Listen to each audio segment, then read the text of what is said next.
बिस्मिल्लाहिर रहमानिर रहीम। या अय्युहल्लज़ीना आमनुस्तईनु बिस्सब्रि वस्सलात इन्नल्लाहा मअस-साबिरीन। হে আমানুগণ, তোমরা রবের মুস্তানির সাহায্য চাও সলাতের মাধ্যমে এবং সবুরের মাধ্যমে। নিশ্চয়ই আল্লাহ ধৈর্যশীলের সাথে থাকেন, সবুরকারীর সাথে থাকেন।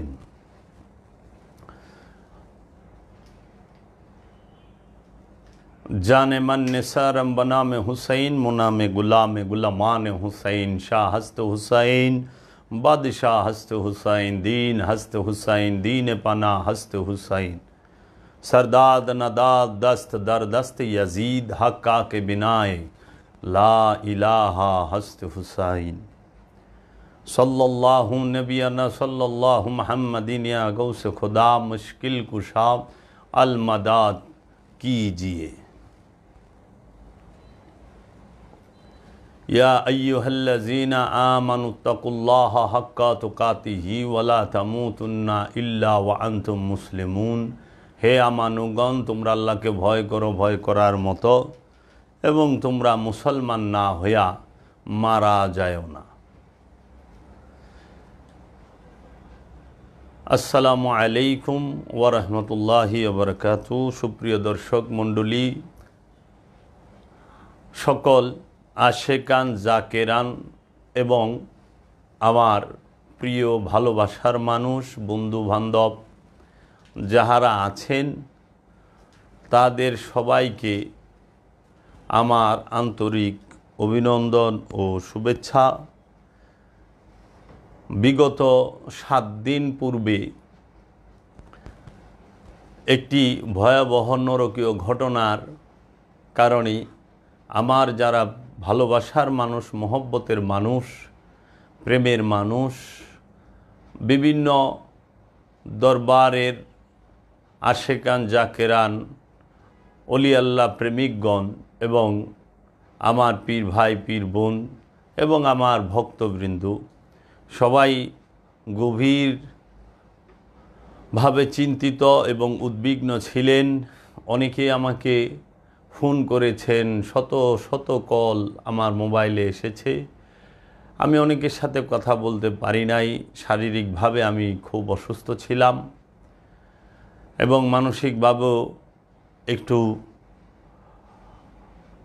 ইয়ের মধ্যে ছিলাম, পেরেশানির মধ্যে। তাই কারোর সাথে আমি কোনো ওই রকম কথাবার্তা বলতে পারি নাই। সবার অনুরোধে আমি আজকে আপনাদের সামনে লাইভে এসেছি। গত 29শে সেপ্টেম্বর রোজ রবিবার রাত 9:30টার পরে আনুমানিক 9:48 চাকুলিয়া নিবাসী আমার পিতা শাহ সুফি সৈয়দ মৌলানা কাজী আফসারউদ্দিন আল জাহাঙ্গীর আল সুরেশ্বরীর বাড়িতে, বসত বাড়িতে এবং মাজারে যে একটি ওহাবি উগ্রবাদী মৌলবাদী সন্ত্রাসী জঙ্গি গোষ্ঠীর দ্বারা যে হামলাটি পরিচালিত হয়েছে, দীর্ঘ 3.5 ঘন্টা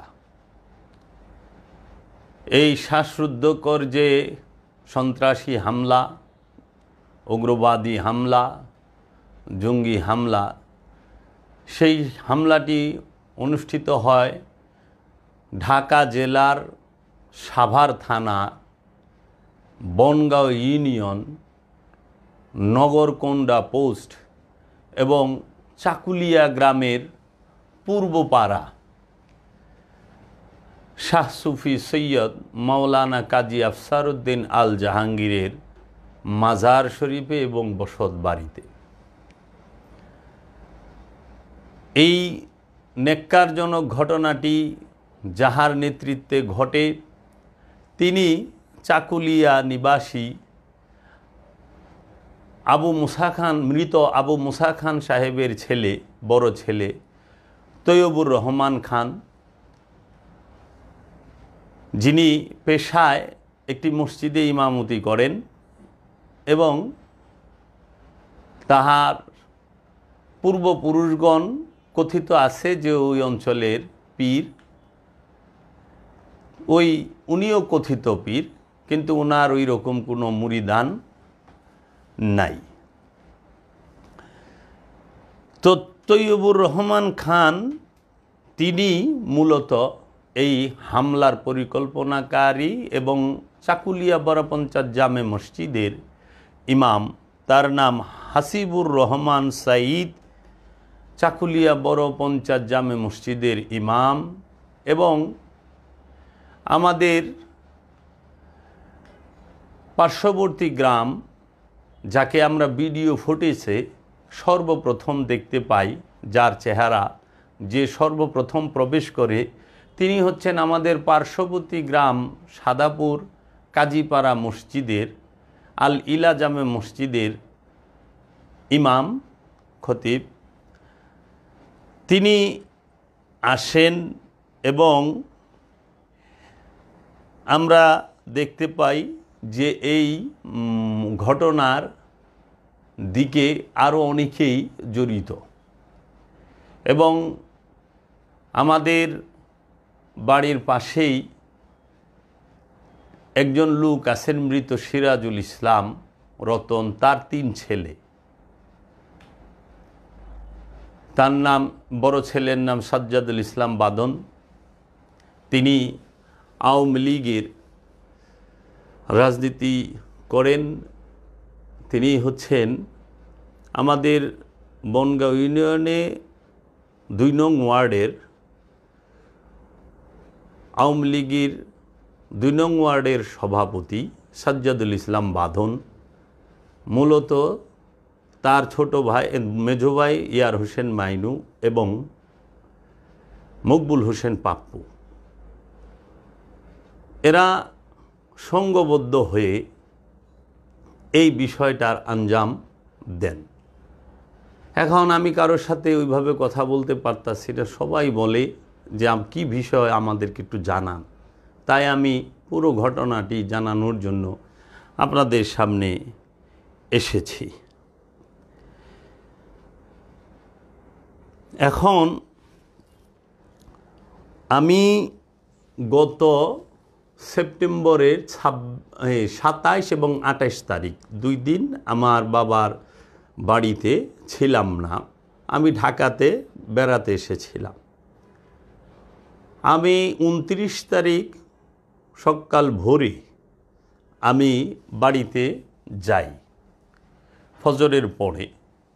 তো বাড়িতে যাওয়ার পরে আমি রেস্ট নিয়ে ঘুম থেকে ওঠার পরে আমি গুঞ্জন শুনতেছি যে আজকে আপনাদের বাড়িতে হামলা হবে। এই সমস্ত মাদ্রাসার মৌলবী এবং তৈয়বুর রহমান খান এবং আমাদের মসজিদের ইমাম সহ তাহারা মিটিং করেছেন, আপনাদের বাড়িতে হামলা হওয়ার সম্ভাবনা আছে। আমি তৎক্ষণাৎ ভেবে পাচ্ছিলাম না যে এই মুহূর্তে আমি কি করব, কি করার আছে। আমি সঙ্গে সঙ্গে সাভার মডেল থানায় গিয়ে একটি জিডি করি যে আমার জীবনের নিরাপত্তার এবং আমার বাড়িতে হামলার পরিকল্পনা হচ্ছে। এই সুবাদে আমি একটি জিডি করি। বিকেল 5টার দিকে জিডি করে যখন আসা হয় তখন আমি গুঞ্জনটি শুনতে পাই যে হামলা হওয়ার প্রস্তুতি। কেননা কিছু ছেলে পেলে আমাদের আশেপাশের তাহারা তাদের ফেসবুকে পোস্ট করেছে এবং ফেসবুকে কমেন্ট করেছে এই রকম যে আজকে হামলার একটি আভাস এবং সকলকে জমায়েত হওয়ার আহ্বান তারা জানিয়েছে। তা আমাকে বলল যে আজকে এশার নামাজের পরে সকল এই মাদ্রাসার মুন্সি এবং মাদ্রাসার যে মৌলবী সাহেবরা আছে ওহাবি মতাদর্শী আলেম ওলামারা, সবাই না, যারা ওহাবি মতাদর্শী তারা আমার বাড়িতে হামলা করবে, এইটুকু আমি শুনতেছি।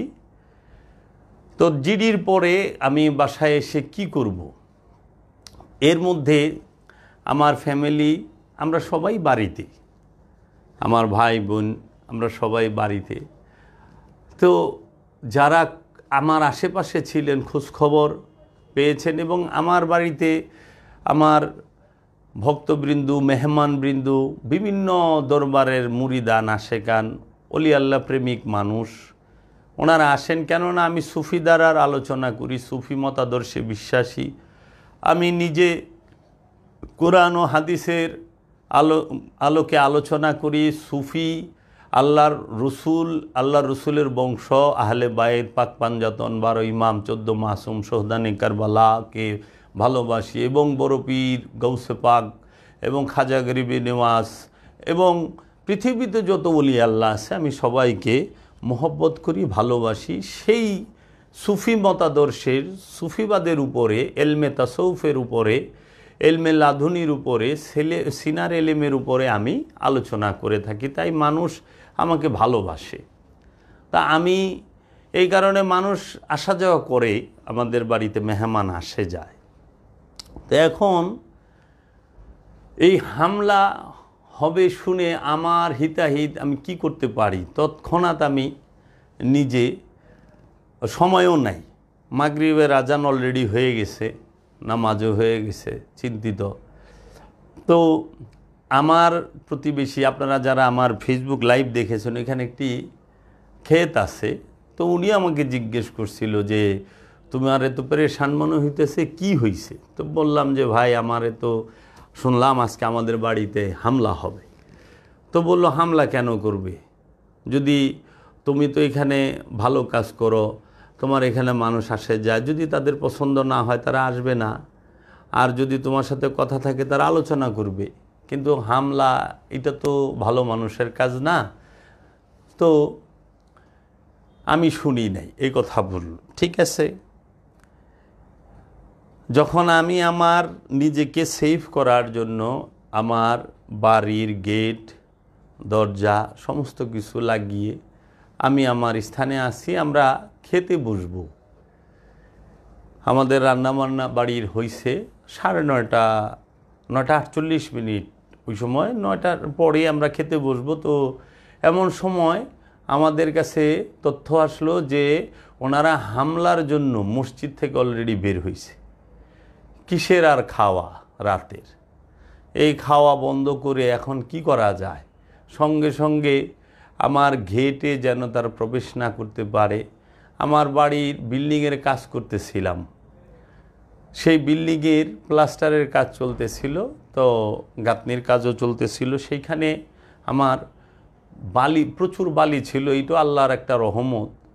তখন আমি বালির বস্তাগুলো বেঁধে সঙ্গে সঙ্গে এই গেটের সামনে উঁচু করে দিয়ে রাখি, যেন গেট ভাঙ্গা ভিতরে ঢুকতে না পারে। কারণ এটা আমাদের বসত বাড়ি, এবং আমার বাবার মাজারটি আমাদের বাড়ির ভেতরেই, বাউন্ডারির ওয়ালের ভেতরে, এবং একদম বিল্ডিংয়ের সাথে এটা লাগানো। তো কোনোভাবেই যেন ঢুকতে না পারে। প্রায় আমি শতেকখানি বালির বস্তা দিয়ে উঁচু করে গেটটাকে করে রাখলাম ছেলেপেলেদের দিকে দিয়ে। তখন আমরা বসে আছি, এমন সময় দেখি যে আমাদের বাড়িতে, আপনারা দেখবেন ভিডিও ফুটেজে লাইভে চলতেছিল যে ওনারা আসতেছেন। তা আমি তো, আমার মনে প্রাণে ধারণা ছিল না যে এত মানুষ আসতে পারে। ওনারা মিনিমাম, যখন মিটিং হয়েছে আমি সংবাদ পেলাম, আমাদের মসজিদেই প্রায় 5 কাতার মানুষ ছিল। আমাদের মসজিদটা অনেক বিশাল বড়, প্রায় 5000 স্কোয়ার ফিটের মসজিদ খুব সম্ভবত। তো অনেক মানুষ, তো যারা ঢুকতেছে তাদের অনেককেই আমি চিনি না যে এরা কারা, আমাদের গ্রামের মানুষ তো নাই। পরে যখন ওনারা অনেক মানুষ একসাথে আসলো, আপনারা দেখেছেন যে ভিডিও ফুটেজের মধ্যে যতগুলো মানুষ দেখা যাচ্ছে, তার মধ্যে আমি দেখলাম 6 থেকে 7 জন মানুষ আমার গ্রামের। তার মধ্যে আছেন তৈয়বুর রহমান খান, তার ছেলে শরীফ খান, মসজিদের ইমাম, তার নাম হচ্ছে হাসিবুর রহমান সাঈদ, এবং আলী গফরান খান টিপু, এবং আমাদের ওইখানে আরেকজন আছে আজমির মিয়া, তারপরে ঠান্ডু মিয়ার ছেলে রাব্বি, পিন্টু মিয়ার ছেলে মন্টি, এবং আরেকজন ছেলেকে দেখলাম তার নাম মৃদুল। এদেরকে ফুটেজে দেখা যাচ্ছে, ভিডিও ফুটেজে। আর এর বাহিরে যে মানুষগুলো আছে এদেরকে আমরা চিনি না, এরা আমাদের পাশের গ্রামেরও না, হয়তো 2-1 গ্রাম পরের হইতে পারে, মানে অপরিচিত মুখ। তখন ওনারা আইসা, আপনারা দেখছেনই ভিডিও মধ্যে, বলতেছে গেট খোলো আমার ভাই বোনদেরকে। আমার ভাই বোন ছিল সামনে, কোনো কথা নাই, গেট খোলো। তা আমার ভাই বোন জিজ্ঞেস করছে, আপনারা যে আসলেন, আমরা এত মানুষ আসছেন আপনারা, আমরা কেন গেট খুলব, কি কারণে আসছেন আপনারা? বলতেছে যে গেট খুলতে বলছি, গেট খোলো।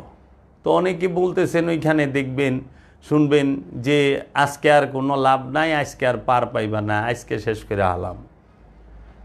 তো যাই হোক, উৎসুক জনতা, তারা প্রস্তুতি নিয়ে আসছে বলতেছে। তখন আমার ভাই তৈয়বুর রহমান খানকে জিজ্ঞেস করছে, আপনি এত রাতে এই শত শত মানুষ নিয়ে আমাদের বাড়িতে কেন আসলেন? রাত বাজে 9টা 48 মিনিট, সেই সময় কেন আসলেন? আপনি কি আমাদেরকে জানাইছেন? না, আমাদেরকে পূর্বে কখনো কেহ জানায় নাই। এই আসার পূর্বে তৈয়বুর রহমান খান কি করেছেন? চাকুলিয়া বড় পঞ্চায়েত জামে মসজিদে জামাতের সাথে এশার নামাজ পড়ে এই সকল আশেপাশের 4-5 গ্রামের মানুষ, যে মাদ্রাসার ছাত্র এবং মাদ্রাসার মৌলবী সাহেবরা, তাদেরকে একত্রিত করেছেন আমাদের চাকুলিয়া বড় পঞ্চায়েত জামে মসজিদে। তারা পিক আপ দিয়ে এসেছে, ট্রাক দিয়ে এসেছে, আমি শুনেছি। তখন এত মানুষ যে মসজিদে আসলো, এবং ওই দিন বৃষ্টি হয়েছিল, মাগরিবের পরে অনেক বৃষ্টি হয়েছিল, মাগরিবের নামাজের পরে। তো ওই বৃষ্টিতে তারা এশার নামাজ যে পড়ার পরে এত বড় একটা মিটিং, প্রায় 1.25 ঘন্টা, এশার নামাজটা শেষ হওয়ার পরেও তারা 1.25 ঘন্টার মতো লেট করছে, খুব সম্ভবত ঘন্টা কি 1.25 ঘন্টা, এত বড় একটা মিটিং। এবং আশেপাশের গ্রাম থেকে যে মাদ্রাসা আছে সেই মাদ্রাসার মৌলবী সাহেবরা এবং যে ছাত্ররা আসলো, এত বড় মিটিং হইল। সেই মিটিংটা কেন হইল? একটা ফ্যামিলিকে সপরিবারে হত্যা করার জন্য। কাজী জাবের আহমেদকে জবাই করে ফেলবে এবং তার ফ্যামিলিকে হত্যা করে ফেলবে এর জন্য, এবং তার ফ্যামিলিকে উৎখাত করবে। কাজী জাবের আহমেদের বাড়িঘর জ্বালায় দেব এবং উৎখাত করবে, এই পরিকল্পনাটাই তো তারা করেছেন। এবং মাওলানা শাহ সুফি সৈয়দ কাজী আফসারউদ্দিন আল সুরেশ্বরী মাজারটা তারা ভেঙে ফেলবে, এই উদ্দেশ্যেই তারা এসেছিলেন। তাহলে আমার এখানে একটু প্রশ্ন, যে আমাদের চাকুলিয়া বড় পঞ্চায়েত জামে মসজিদের যে মসজিদ কমিটি, মসজিদের সম্মানিত সভাপতি, সম্মানিত সেক্রেটারি এবং ক্যাশিয়ার, এবং মসজিদ কমিটির যে অন্যান্য সদস্যরা ছিলেন, তাহারা কেন এই পদক্ষেপ নিলেন না যে এইখানে এশার নামাজের পরে এত বড় মিটিং কেন হবে? তাও আবার শুধু চাকুলিয়ার মানুষ নয়, পার্শ্ববর্তী আশেপাশে 3-4 গ্রামের যে মৌলবী সাহেবরা এবং মাদ্রাসার ছাত্ররা কেন এইখানে মিটিং করে? আর কেন এত রাতে তারা একটা এই দেশের যে সিচুয়েশন, একটা আইনশৃঙ্খলা, যে একটা মানুষ আতঙ্কের মধ্যে আছে, আইনশৃঙ্খলা বাহিনী নাই, এই সময়ের মধ্যে এত বড় একটা মিটিং কিভাবে করে? আর এই মিটিং করার সময় তারা কেন ব্যবস্থা নিলেন না যে না, মসজিদে এটা করতে দেওয়া যাবে না? এই দায় কি মসজিদ কমিটি এড়াইতে পারেন? আমি একটু তাদের কাছে প্রশ্ন রাখলাম। এটা কোনো অভিযোগ না, এটা প্রশ্ন যে আপনারা কিভাবে এটা এড়াবেন, যে এত বড় একটা মিটিং তৈয়ব খানের নেতৃত্বে, আপনাদের মসজিদের ইমামের নেতৃত্বে একটা ফ্যামিলিকে তার অনুসারীদেরকে হত্যা করার এবং মাজার ভাঙার প্ল্যান করা হয়, আর আপনারা চুপচাপ রইলেন, এর কোনো পদক্ষেপ নিলেন না। এর মধ্যে কি বোঝায়? তাই তারপরে ওনারা যখন আসলেন, আইসা বললেন যে গেট খুলো, নাহলে আমরা গেট খুলতে বলছি, খুলো। তা আমার ভাই বলছেন, আপনারা ভিডিওতে দেখবেন, যে আপনাদের যদি কোনো কথা থাকে আপনারা কালকে আসবেন দিনের বেলা। এত রাতে কোনো মানুষের বাড়িতে এই 400-500 মানুষ একত্রে কখনোই আসে না। আর যদি ওনারা কথা বলতেই আসতো, তৈয়বুর রহমান খান, যিনি ওহাবি যে উগ্রবাদীদের লিডার আমার অঞ্চলে, উনি শুধু আমার সাথে না, এর আগেও করছেন, ওনার এটি রেকর্ড আছে, এবং উনি পূর্বেও খুনাখুনির মধ্যে এক্সপার্ট লোক, ভূমি দখলে, জাগা জমি দখলের মধ্যে এক্সপার্ট মানুষ, মাইসের জমি দখল করে রাখার এক্সপার্ট লোক, এবং মসজিদের জায়গার উপর দিয়ে নিজের বাড়ির রাস্তা নেওয়ার লোক তিনি, এখনও প্রমাণ আছে। তো সেই লোক, উনি জবাব দিতে পারছিলেন না যে কোনো সভ্য মানুষ, কোনো সভ্য জাতির মানুষ রাত 10টা-10:15টার দিকে কখনোই কোনো একটা বসত বাড়িতে, কোনো যে ফ্যামিলি থাকে যেই বাড়িতে, সেই বাড়িতে 400-500 মানুষ নিয়ে সে কখনোই কোনো আলাপ আলোচনা করতে যায় না। তার উদ্দেশ্যই ছিল আমাকে মেরে ফেলা, আমাকে হত্যা করা এবং আমার পরিবারের সদস্যদেরকে মেরে ফেলা। কিন্তু মাওলা পাক রব্বুল আলামিনের অপার রহমতে, আমার মুর্শিদের দয়ায় এবং পৃথিবীর সমস্ত ওলি আল্লাহদের দুয়ায় আমার আল্লাহ রব্বুল আলামিন আমাকে বাঁচিয়ে রেখেছেন। আল্লাহ রব্বুল আলামিন আমাকে, আমার মুর্শিদ কিবলা ও কাবা, তার দয়ায় আমি বেঁচে আছি, আমার পরিবার বেঁচে আছে। এই তৈয়বুর রহমান খান তিনি যখন উত্তর দিতে পারছিলেন না, যে আমার ভাই বললেন আপনি কালকে আসবেন, দরকার হয় আমাদের মুরব্বী আছেন, আত্মীয় স্বজন আছেন, উনি আমাদের আত্মীয়ের ভিতরেই পড়ে, গ্রাম সম্পর্কের, তাদেরকে আপনি নিয়ে আমরা বসবো। যদি, কারণ আমি কোনো অপরাধ করি নাই, আমি কাজী জাবের আহমেদ রাষ্ট্রের বিরুদ্ধে অথবা গ্রামের বিরুদ্ধে অথবা কোনো মানুষের বিরুদ্ধে আমি কোনো অপকর্ম করি নাই। আমি কাহারও সম্পদ মাইরা খাই নাই, আমি কাহারও অর্থ মাইরা খাই নাই, আমি কার উপরে জুলুম অত্যাচার করি নাই, আমি কাহারও সাথে ঝগড়া ঝাঁটি করি নাই। আমি কোনো দিন কোনো প্রকার কোনো অপকর্মের সাথে আজ পর্যন্ত জড়িত হই নাই। বলতে পারবে না আমার এলাকার মেম্বার, চেয়ারম্যান কেহু যে আমার বিরুদ্ধে কোনো একটা অভিযোগ তারা পেয়েছেন কোনো সময়, এবং আমাকে কোনো অসৎকর্মের সাথে তারা দেখেছেন। তাদের যদি বলেন, তারা তাদের প্রমাণ দিতে হবে। কারণ আমি সব সময় আল্লাহর ওলিদের সাথে, আল্লাহর ওলিদের সহবতে থাকি, এবং দেশ বিদেশে আমি ওয়াজ নসিহত করি, বিভিন্ন দরবারে, বিভিন্ন শহরে, বিভিন্ন জায়গায়। আমার একটি ইউটিউব চ্যানেল আছে সুফি আত্মপ্রকাশ, সেখানে আপনারা প্রবেশ করলে দেখতে পাবেন আমি কোরআন ও হাদিস গবেষণা করি, আমি মুরাকাবা, মুশাহেদা, মেডিটেশন করি। তাই এই তৈয়বুর রহমানের প্রপাগান্ডায়, মিথ্যাচারে, গিবতের কারণে অনেক সাধারণ মুসলমান না বুঝে, আমার গ্রামের আশেপাশের কিংবা আমার গ্রামের সাধারণ মানুষ, তাহারা তার খপ্পরে পড়ে, তার চক্রান্ত তারা বুঝতে পারে নাই যে সে গুজব ছড়িয়ে অপপ্রচার করে তার যে উদ্দেশ্য, তার যে এলাকায় আধিপত্য, তিনি নামের একজন পীর, তিনি এমন এক পীর যে পাক পাঞ্জাতন মানেন না, যিনি আহলে বাইতের কথা কইলে শিয়া অপবাদ দেয়, যিনি মাজার পাকা করলে ভণ্ড বলে, যার মাজারের উপরে গম্বুজ থাকলে তিনি ফতুয়া মারে, এবং তিনি মিলাদ কিয়াম কিছু করেন না। পীর সাহেব তিনি, কিন্তু তিনি তাবলিগ জামাত করেন।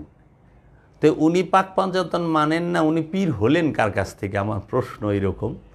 তো এইরকম একজন লোক তিনি আমাদেরকে ফতোয়া দেন। তখন আমি জিজ্ঞেস করছি, আল্লাহর হাবিব রাহমাতাল্লিল আলামিন মুহাম্মদ সাল্লাল্লাহু আলাইহি ওয়াসাল্লামের রওজা মুবারকের উপরে সবুজ গম্বুজ আছে।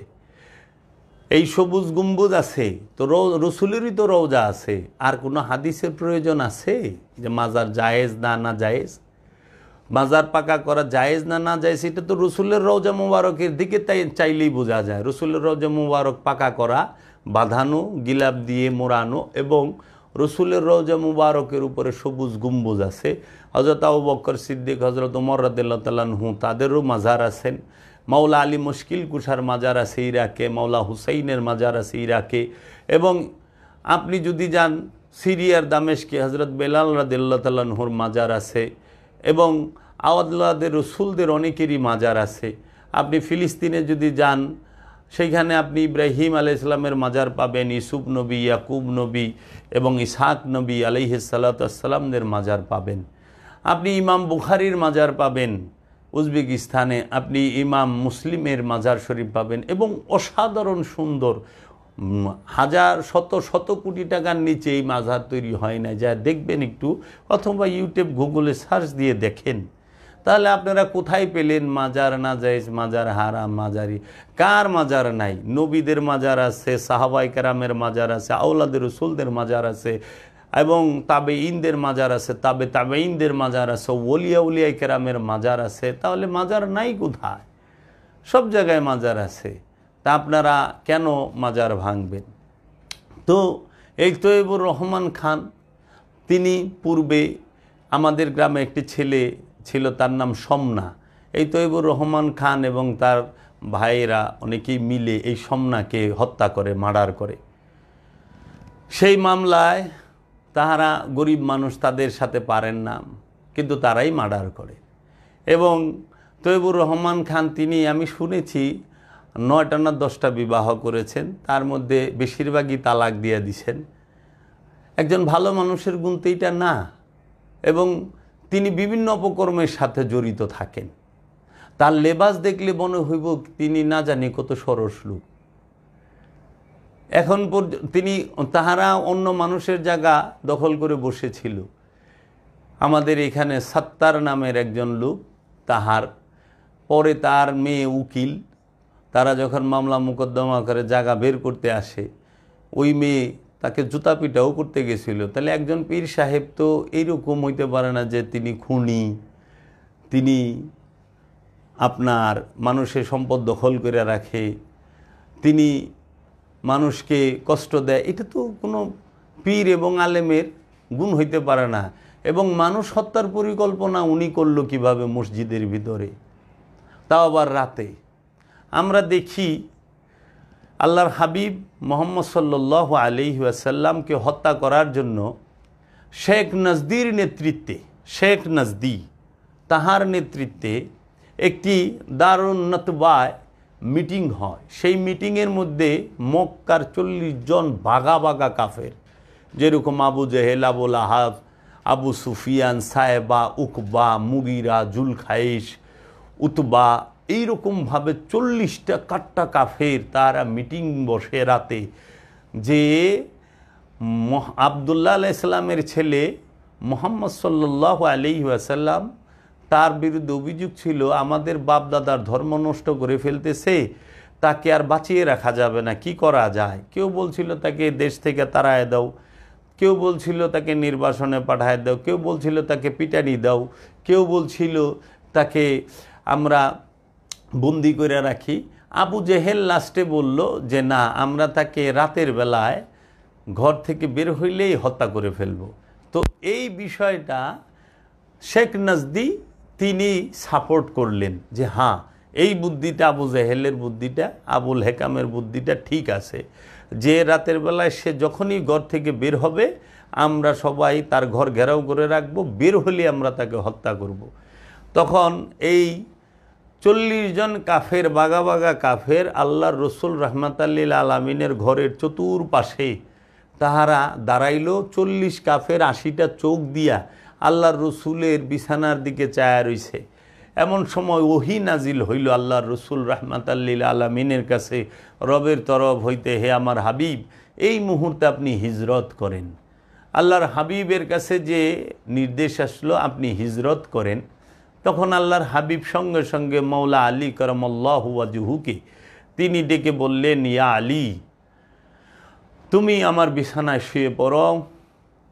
আবু বকর সিদ্দিক রাদিয়াল্লাহু তাআলা আনহু মহানবীর ঘরে ছিলেন। আবু বকর সিদ্দিক রাদিয়াল্লাহু তাআলা আনহুকে নিয়ে আল্লাহর হাবিব মদিনার উদ্দেশ্যে হিজরত করলেন। দরজা খুলে সামুন দিকে ধুলা নিক্ষেপ করলেন। চতুর্পাশে সমস্ত কাফেরের চোখে গেল।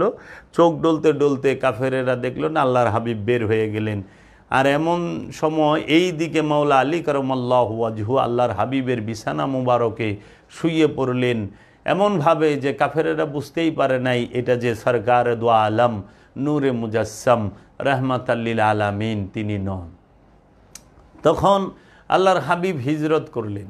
তাহলে রাতের বেলায় ঘেরাও করা এবং রাতের বেলায় হামলা করা, এটা আমরা দেখতে পাই কাফেরদের কর্ম, কাফেরদের মুশরিকদের কর্ম এবং কাফেরদের আকিদা। আল্লাহর রসুল রহমাতাল লিল আলামিন এবং আল্লাহর রসুলের যে সাহাবায়ে কেরাম অনুসারী, তাহারা কখনোই রাতের আধারে কাউকে হামলা করে নাই। আল্লাহর রসুল রহমাতাল লিল আলামিন তিনি তো তার সামনে রসুলকে গালি দিলেও তিনি কাফেরকে আঘাত করেন নাই। কাফেরদের আমানত আল্লাহ রসুলের কাছে রাখত কাফেরেরা। তিনি আলামিন ছিলেন।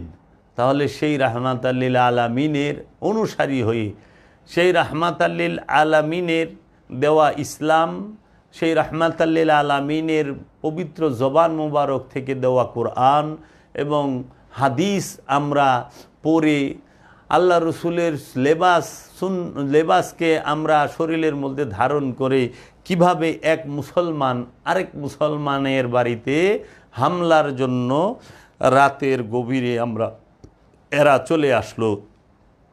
আল্লাহ রাব্বুল আলামিন কুরআনুল মাজিদের সূরা বাকারার 191 নম্বর আয়াতে আল্লাহ রাব্বুল আলামিন বলেছেন, ওয়া ফিতনাতু আসাদ্দু মিনাল কতলি, এবং ফিতনা হত্যার চেয়েও গুরুতর জঘন্য অপরাধ। ফিতনা হত্যার চেয়েও গুরুতর। ফিতনা এমন এক জঘন্য জিনিস, কারণ হত্যা করলে আপনি একজনকে করবেন, আর ফেসাদ, যেটা ফাসাদ সৃষ্টি করা, এই ফাসাদে অগণিত মানুষ মারা যাইতে পারে। আল্লাহ রাব্বুল আলামিন আমাদেরকে বাঁচিয়েছেন আমার মুর্শিদের দোয়ায়। যদি এরা যে চেষ্টা করেছিল আমাদের বাসায় ঢুকতে পারত, মিনিমাম 100-র উপরে মানুষ মারা যেত, জবাই করত তারা। লা হাওলা ওয়ালা কুওয়াতা ইল্লা বিল্লাহ। আল্লাহ গো, আমাগো তুমি বাঁচাইছো, আমরা তোমার প্রতি কৃতজ্ঞ। এখন কথা হইল যে ওনারা যখন এই ঘেরাও করলেন আমাদের চতুর্পাশ দিয়ে এবং বললেন যে গেট খোলো, আমরা কোনোভাবেই গেট খুলছি না। আমার ছোট ভাই তিনিও বললেন যে আপনারা, ছোট ভাইয়েরা বোনেরা বললেন, আপনারা কালকে দিনে আসবেন, আজকে কোনো কথা নাই, আমরা আজকে গেট খুলবো না। আর আমরা জানি ওনারা আমাদের সাথে আলোচনার জন্য আসেন নাই, ওনারা আমাদেরকে হত্যার পরিকল্পনা করেই এসেছেন, মাজার ভাঙার পরিকল্পনা করেই এসেছেন। কারণ এত মানুষ কোনো দিন আলোচনা করার জন্য আসে না, কথা বলার জন্য আসে না।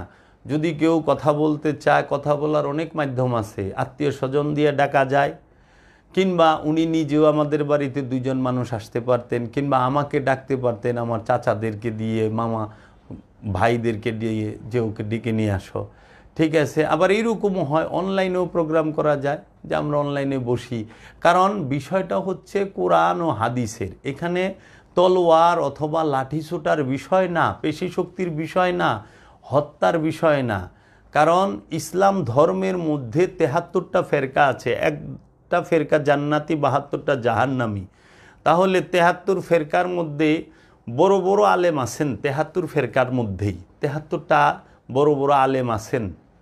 আমার এই 73 ফেরকার মধ্যে অগণিত প্রায় 40-এর মতো, 45-এর মতো খালি কোরআনের তাফসিরই আছে। এক এক ফেরকার এক এক কোরআনের তাফসির।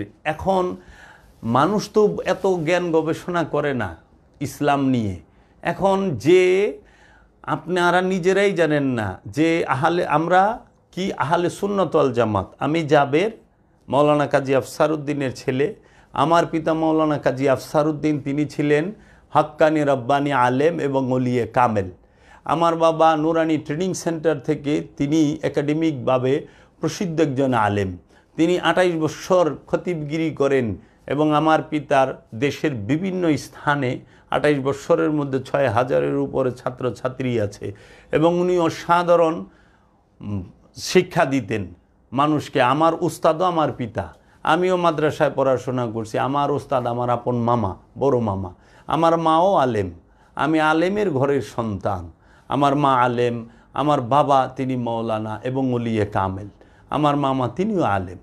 তো কাজেই আমি আলেমের ঘরের সন্তান। আপনারা যদি দেখেন দর্শক মণ্ডলী, আমি যদি আপনাদেরকে দেখাই, দেখেন এই আরবি লেখাগুলো আমার বাবার নিজ হাতের। এগুলো দুয়াত কালি দিয়ে লিখত এবং কঞ্চি চুক্কা করে লিখত, কাপের মধ্যে কালি নিয়া, এবং মেশকো আম্বার দিয়েও লিখত। আমার বাবার হাতের লেখা আরবি এত সুন্দর, অসাধারণ। আমি এই রকম একজন, এবং আমার বাবা দায়েমি সালাত এবং প্রথম জীবনে ওয়াক্তি সালাত এবং দায়েমি সালাত করে তিনি কামালিয়াত হাসিল করেন। আমরা সুফি মতাদর্শী, আমরা ইলমে তাসাউফের শিক্ষায় দীক্ষায় দীক্ষিত। তো এই মানুষগুলো, আমরা যা আহলে সুন্নাত ওয়াল জামাত, আমরা যে কোরআনের অনুবাদ, কোরআনের তাফসির আমাদের এই ফেরকার, সেটি হলো কি তাফসিরে নঈমি তার নাম, এবং কোরআনুল মাজিদ কালান্দার বাবা জাহাঙ্গীর লিখেছেন এবং উর্দু ভাষায় লিখেছেন তাফসিরে নঈমি আল্লামা ইয়ার আহমদ খান নঈমি। এখন ওহাবি মতাদর্শে যারা বিশ্বাসী, তাদের কোরআনের তাফসিরের নাম তাফসিরে ইবনে কাসির। তাফসিরে ইবনে কাসির, ইবনে কাসির সাহেবের লেখা। তারপরে যারা সিয়া মতবাদের, তাদের তাফসিরের নাম তাফসিরে আল মিজান। যারা দেওবন্দি আকিদা, দেওবন্দ মাদ্রাসায় দীক্ষিত শিক্ষা নিয়েছেন, মৌলানা আশরাফ আলী থানভী সাহেবের তাফসিরের নাম তাফসিরে বায়ানুল কোরআন। এবং যারা জামাতে ইসলামীর অনুসারী, মৌলানা মওদুদি সাহেবের কোরআনের তাফসিরের নাম হচ্ছে তাফসিরে তাহফিমুল কোরআন। এবং এইভাবে আপনি যদি যান তাফসিরে কাশাফ, যেটা মুতাজিলা ফেরকার। এখন আপনারা তো বুঝতে পারেন না যে কোন ফেরকার কোন তাফসির, কোন ফেরকার অনুসারীরা কোন হাদিসের কিতাব কোন আলেমকে মানে। যারা এগুলি নিয়ে সবসময় ঘাটাঘাটি করে আলোচনা করে তারা জানে। একটা সাধারণ মানুষ তার থট বুঝতে পারে না। তাই আপনি যদি জঙ্গির কাছ থেকে কোরআনের অনুবাদ শুনেন, আপনি নিজেই জঙ্গি হয়ে যাবেন গা। জঙ্গির কাছ থেকে কোরআনের তালিম নিলে জঙ্গি হবেন, ওহাবির কাছ থেকে কোরআনের তালিম নিলে ওহাবি হবেন, জামাতির কাছ থেকে কোরআনের তালিম নিলে জামাতি হবেন, তাবলিগির কাছ থেকে কোরআনের তালিম নিলে তাবলিগি হবেন। আপনি যদি যান একজন মোল্লা মুন্সির কাছ থেকে তালিম নিবার, আপনি মোল্লা মুন্সি হবেন। একজন সুন্নির কাছে যদি যান কোরআনের তালিম নিতে, সুন্নি হবেন। আবার একজন অলির কাছে যদি যান কোরআনের তালিম নিতে, আপনি অলি হবেন। তো যে যার কাছে যাইব তালিম নিতে, সে তাই হবে। এখন যাহারা তৈয়ব খানকে অনুসরণ করেন, তাহারা রাতে আইসা পড়ছেন মারামারি করতে, হত্যা করতে। জানলেন না, বুঝলেন না, যাচাই করলেন না। আপনারা কি একটু চিন্তা করবেন না, যার বিরুদ্ধে অভিযোগ করতেছে সে আসলে কি করছে, তার অপরাধটা কি, তার ভুল কি? যদি আপনার জ্ঞানের আলোচনা জ্ঞান দিয়ে করতে হয়, দলিল কাটতে হয় দলিল দিয়ে, দলিল দিয়ে কাটতে হয়। জ্ঞানের আলোচনায় অস্ত্র আসে না, পেশি শক্তি আসে না। আপনারা যদি জ্ঞানী হন, আপনারা যদি আমার দর্শনগত কথাবার্তায় ভুল ধরতে পারেন, সেটা নিয়ে ডিবেটে আসেন, সেটা নিয়ে বসতে পারেন, আলোচনা করতে পারি। যদি ভুল করি শিখিয়ে দেবেন, আর যদি ভুল বুঝেন আমি ভুল ভাঙিয়ে দেব। কিন্তু আপনারা আমাকে হত্যার পরিকল্পনা কেন করলেন মসজিদের ভিতরে? এবং যখন তাহারা উগ্র মনোভাব দেখাইলেন, সবাই চাকুর দিয়ে উঠলেন যে আমার ওয়াল টপকিয়ে অলরেডি পিছন সাইড দিয়ে যারা ঢুকছে এটা তার দেখা যায় নাই, ভেতর দিয়ে, ভেতরে আমার চাচার ওয়াল, বাউন্ডারির ওয়াল এবং গেট সেই দিকে দিয়েও ঢুকছে। ঢুকে যখন ভেতর সাইড দিয়ে আসছে, এই সাইড দিয়ে আসছে, তো তাহারা যদি সবাই ঢুকতে পারে এরা তো মেসাকার করে ফেলবে। যখন জাকর দিছে তারা ভিডিও ফুটেজে দেখবেন, তারা আমার ভাইকে, দুই ভাইকেই ঘুষায়া থুতনি এবং গাল, এবং একজনে দা দিয়ে কূপ দিছে, যেরকম দুলাল মিয়ার ছেলে, সে এইটার মদতদাতা, তার নাম হৃদয় খান, আতিক খান হৃদয়, নিকরাইল নিবাসী দুলাল মিয়ার ছেলে। এ হচ্ছে সবচেয়ে ভয়ঙ্কর ডেঞ্জার ম্যান। তো হাত কেটে যায় আমার ভাইয়ের। তখন আমরা এই প্রতিরোধের ব্যবস্থা, যা তাদেরকে ছত্রভঙ্গ করার প্রচেষ্টায় আমরা, যখন তারা ছত্রভঙ্গ হয়ে যায় তারা সাইডে অবস্থান নেয়।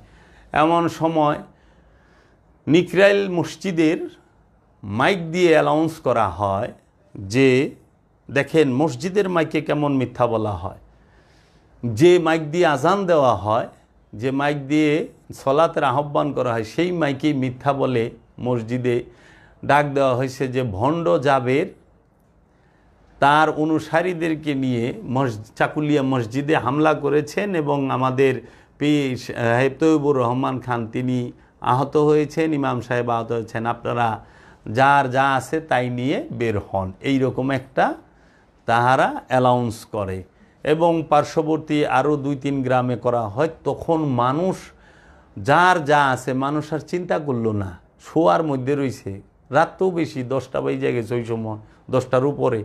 তাহারা যার কাছে দাও আছে তিনি দাও নিয়ে চলে আসলেন, যার কাছে ছুরি আছে তিনি ছুরি নিয়ে চলে আসলেন, যার কাছে টেটা আছে তিনি টেটা নিয়ে চলে আসলেন, যার কাছে সামরাই আছে সামরাই নিয়ে চলে আইসা, কি খোদা, আমার বাড়িতে এমন হামলা, বৃষ্টির মতো ইটা, শিলাবৃষ্টি যেরকম হয় সেই রকম ইটা, ঢিল পাথর, এখন আমি কি করব? আমার ফ্যামিলি মেম্বার আমরা 20 জন এবং আমার ভক্তবিন্দুর মধ্যে প্রায় আমরা টোটাল 60 জনের মতো ছিলাম সেইখানে।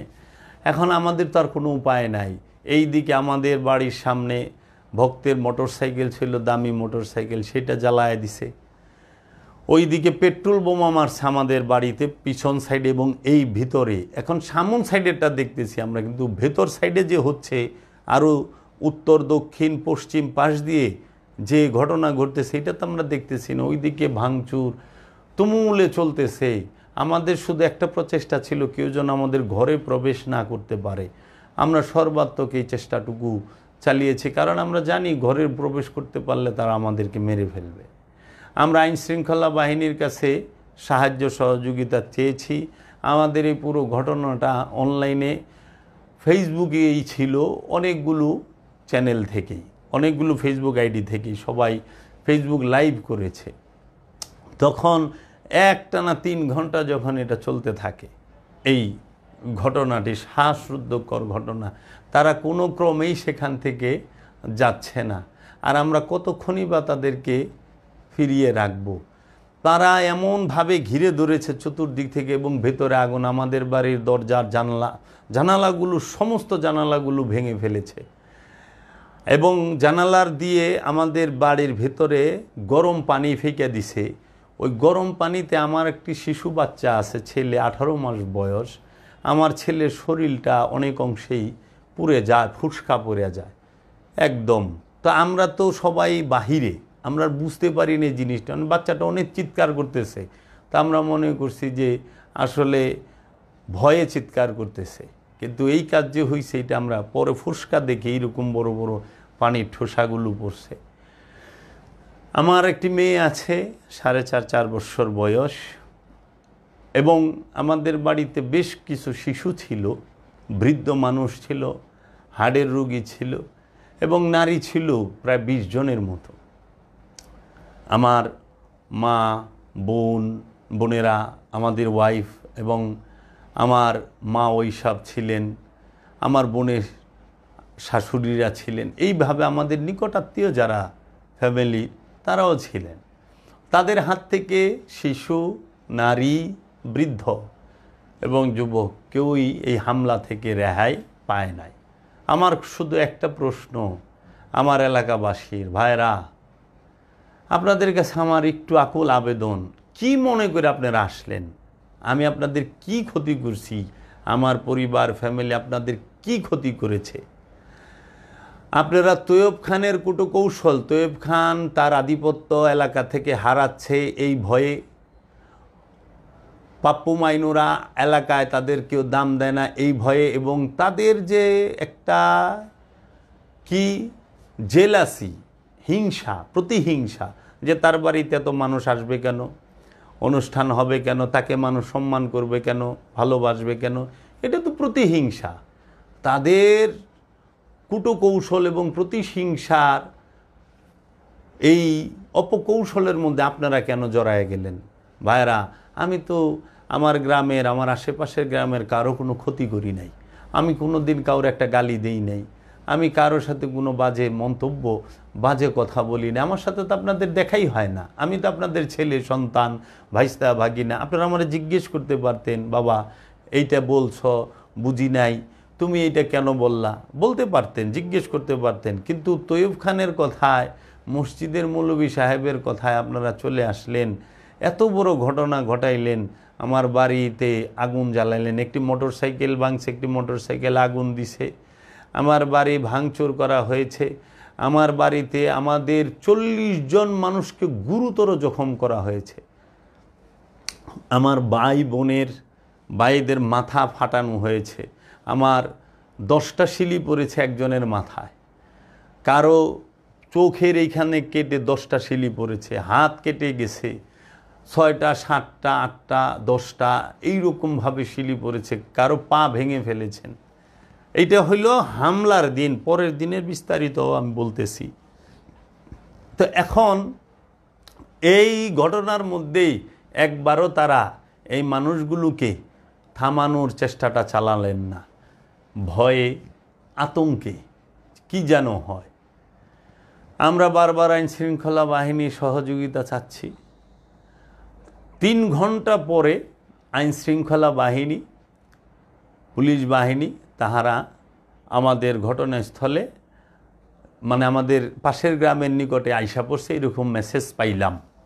কিন্তু এইখানে আরেকটি কথা হচ্ছে, সেই কথাটি আমরা যখন জিডি করে আসি থানায়, তারপরে আমরা বলে আসি যে আমাদের উপরে কিন্তু হামলা হবে, আপনি একটু পুলিশ পাঠান। তখন আমাদের সম্মানিত ওসি মহোদয় বললেন যে আমাদের থানায় তো ভেহিকেল গাড়ি বা ইয়ের অভাব, এবং এখন তো ওই রকমভাবেই না, তো হেমায়তপুর ফাঁড়িতে পুলিশ আছে, ওইখান থেকে আপনাদের এখানে পাঠানোর চেষ্টা করতেছি। তখন হেমায়তপুর ফাঁড়ি থেকে 5 জন পুলিশ সদস্য আমাদের বাড়ির উদ্দেশ্যে খুব সম্ভবত সিএনজি নিয়ে আসেন। তো ওনারা যখন আসেন ঠিক 9:15 হবে খুব সম্ভবত, এসে ওনারা মসজিদের সামনেই নামেন। ওনারা এই ঘটনা, মসজিদের এইখানে মিটিং টিটিং এগুলো ওনারা দেখছেন, এবং এত মানুষ, ওনারা আর কিছু বলার সাহস ওই সময় করেন নাই। ওনারা আসছেন, আসার পরে ওই স্থলে কিন্তু পুলিশের এই যে সদস্যরা তারা উপস্থিত ছিলেন, কিন্তু তাদের কিছু করার ছিল না, এরকম তারা পরে বললেন যে আমাদের কিছু করার ছিল না, অনেক মানুষজন ছিলেন, আমরা কি করব। তা আমরাও বুঝতে পারছি যে তাদের সম্পর্কে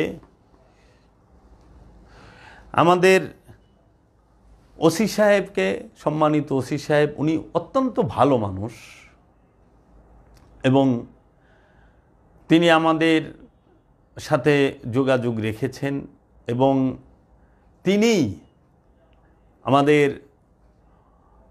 দেশের সেনাবাহিনীকে বলে নিয়ে এসেছেন।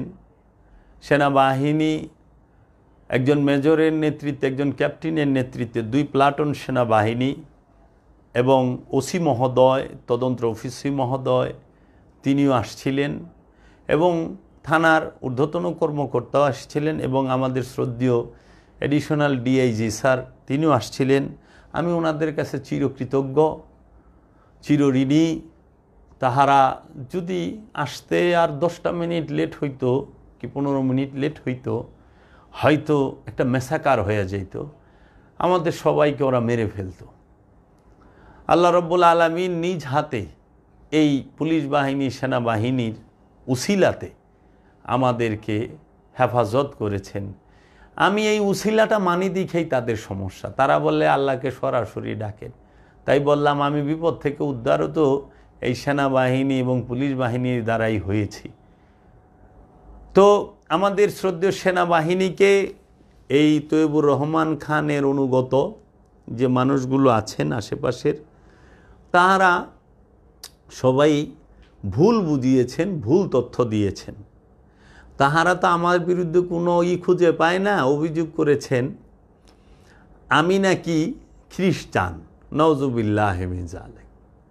আমি নাকি বলে নাস্তিক, আমি নাকি বলে যে মানুষকে খ্রিস্টান বানাই। তো 2018 সাল থেকে আমি আলোচনা করি, এখন 2024 সাল, 6টি বছর সুফি আত্মপ্রকাশ ফেসবুক পেজ এবং সুফি আত্মপ্রকাশ ইউটিউব চ্যানেল, এই একটা চ্যানেলই আমার।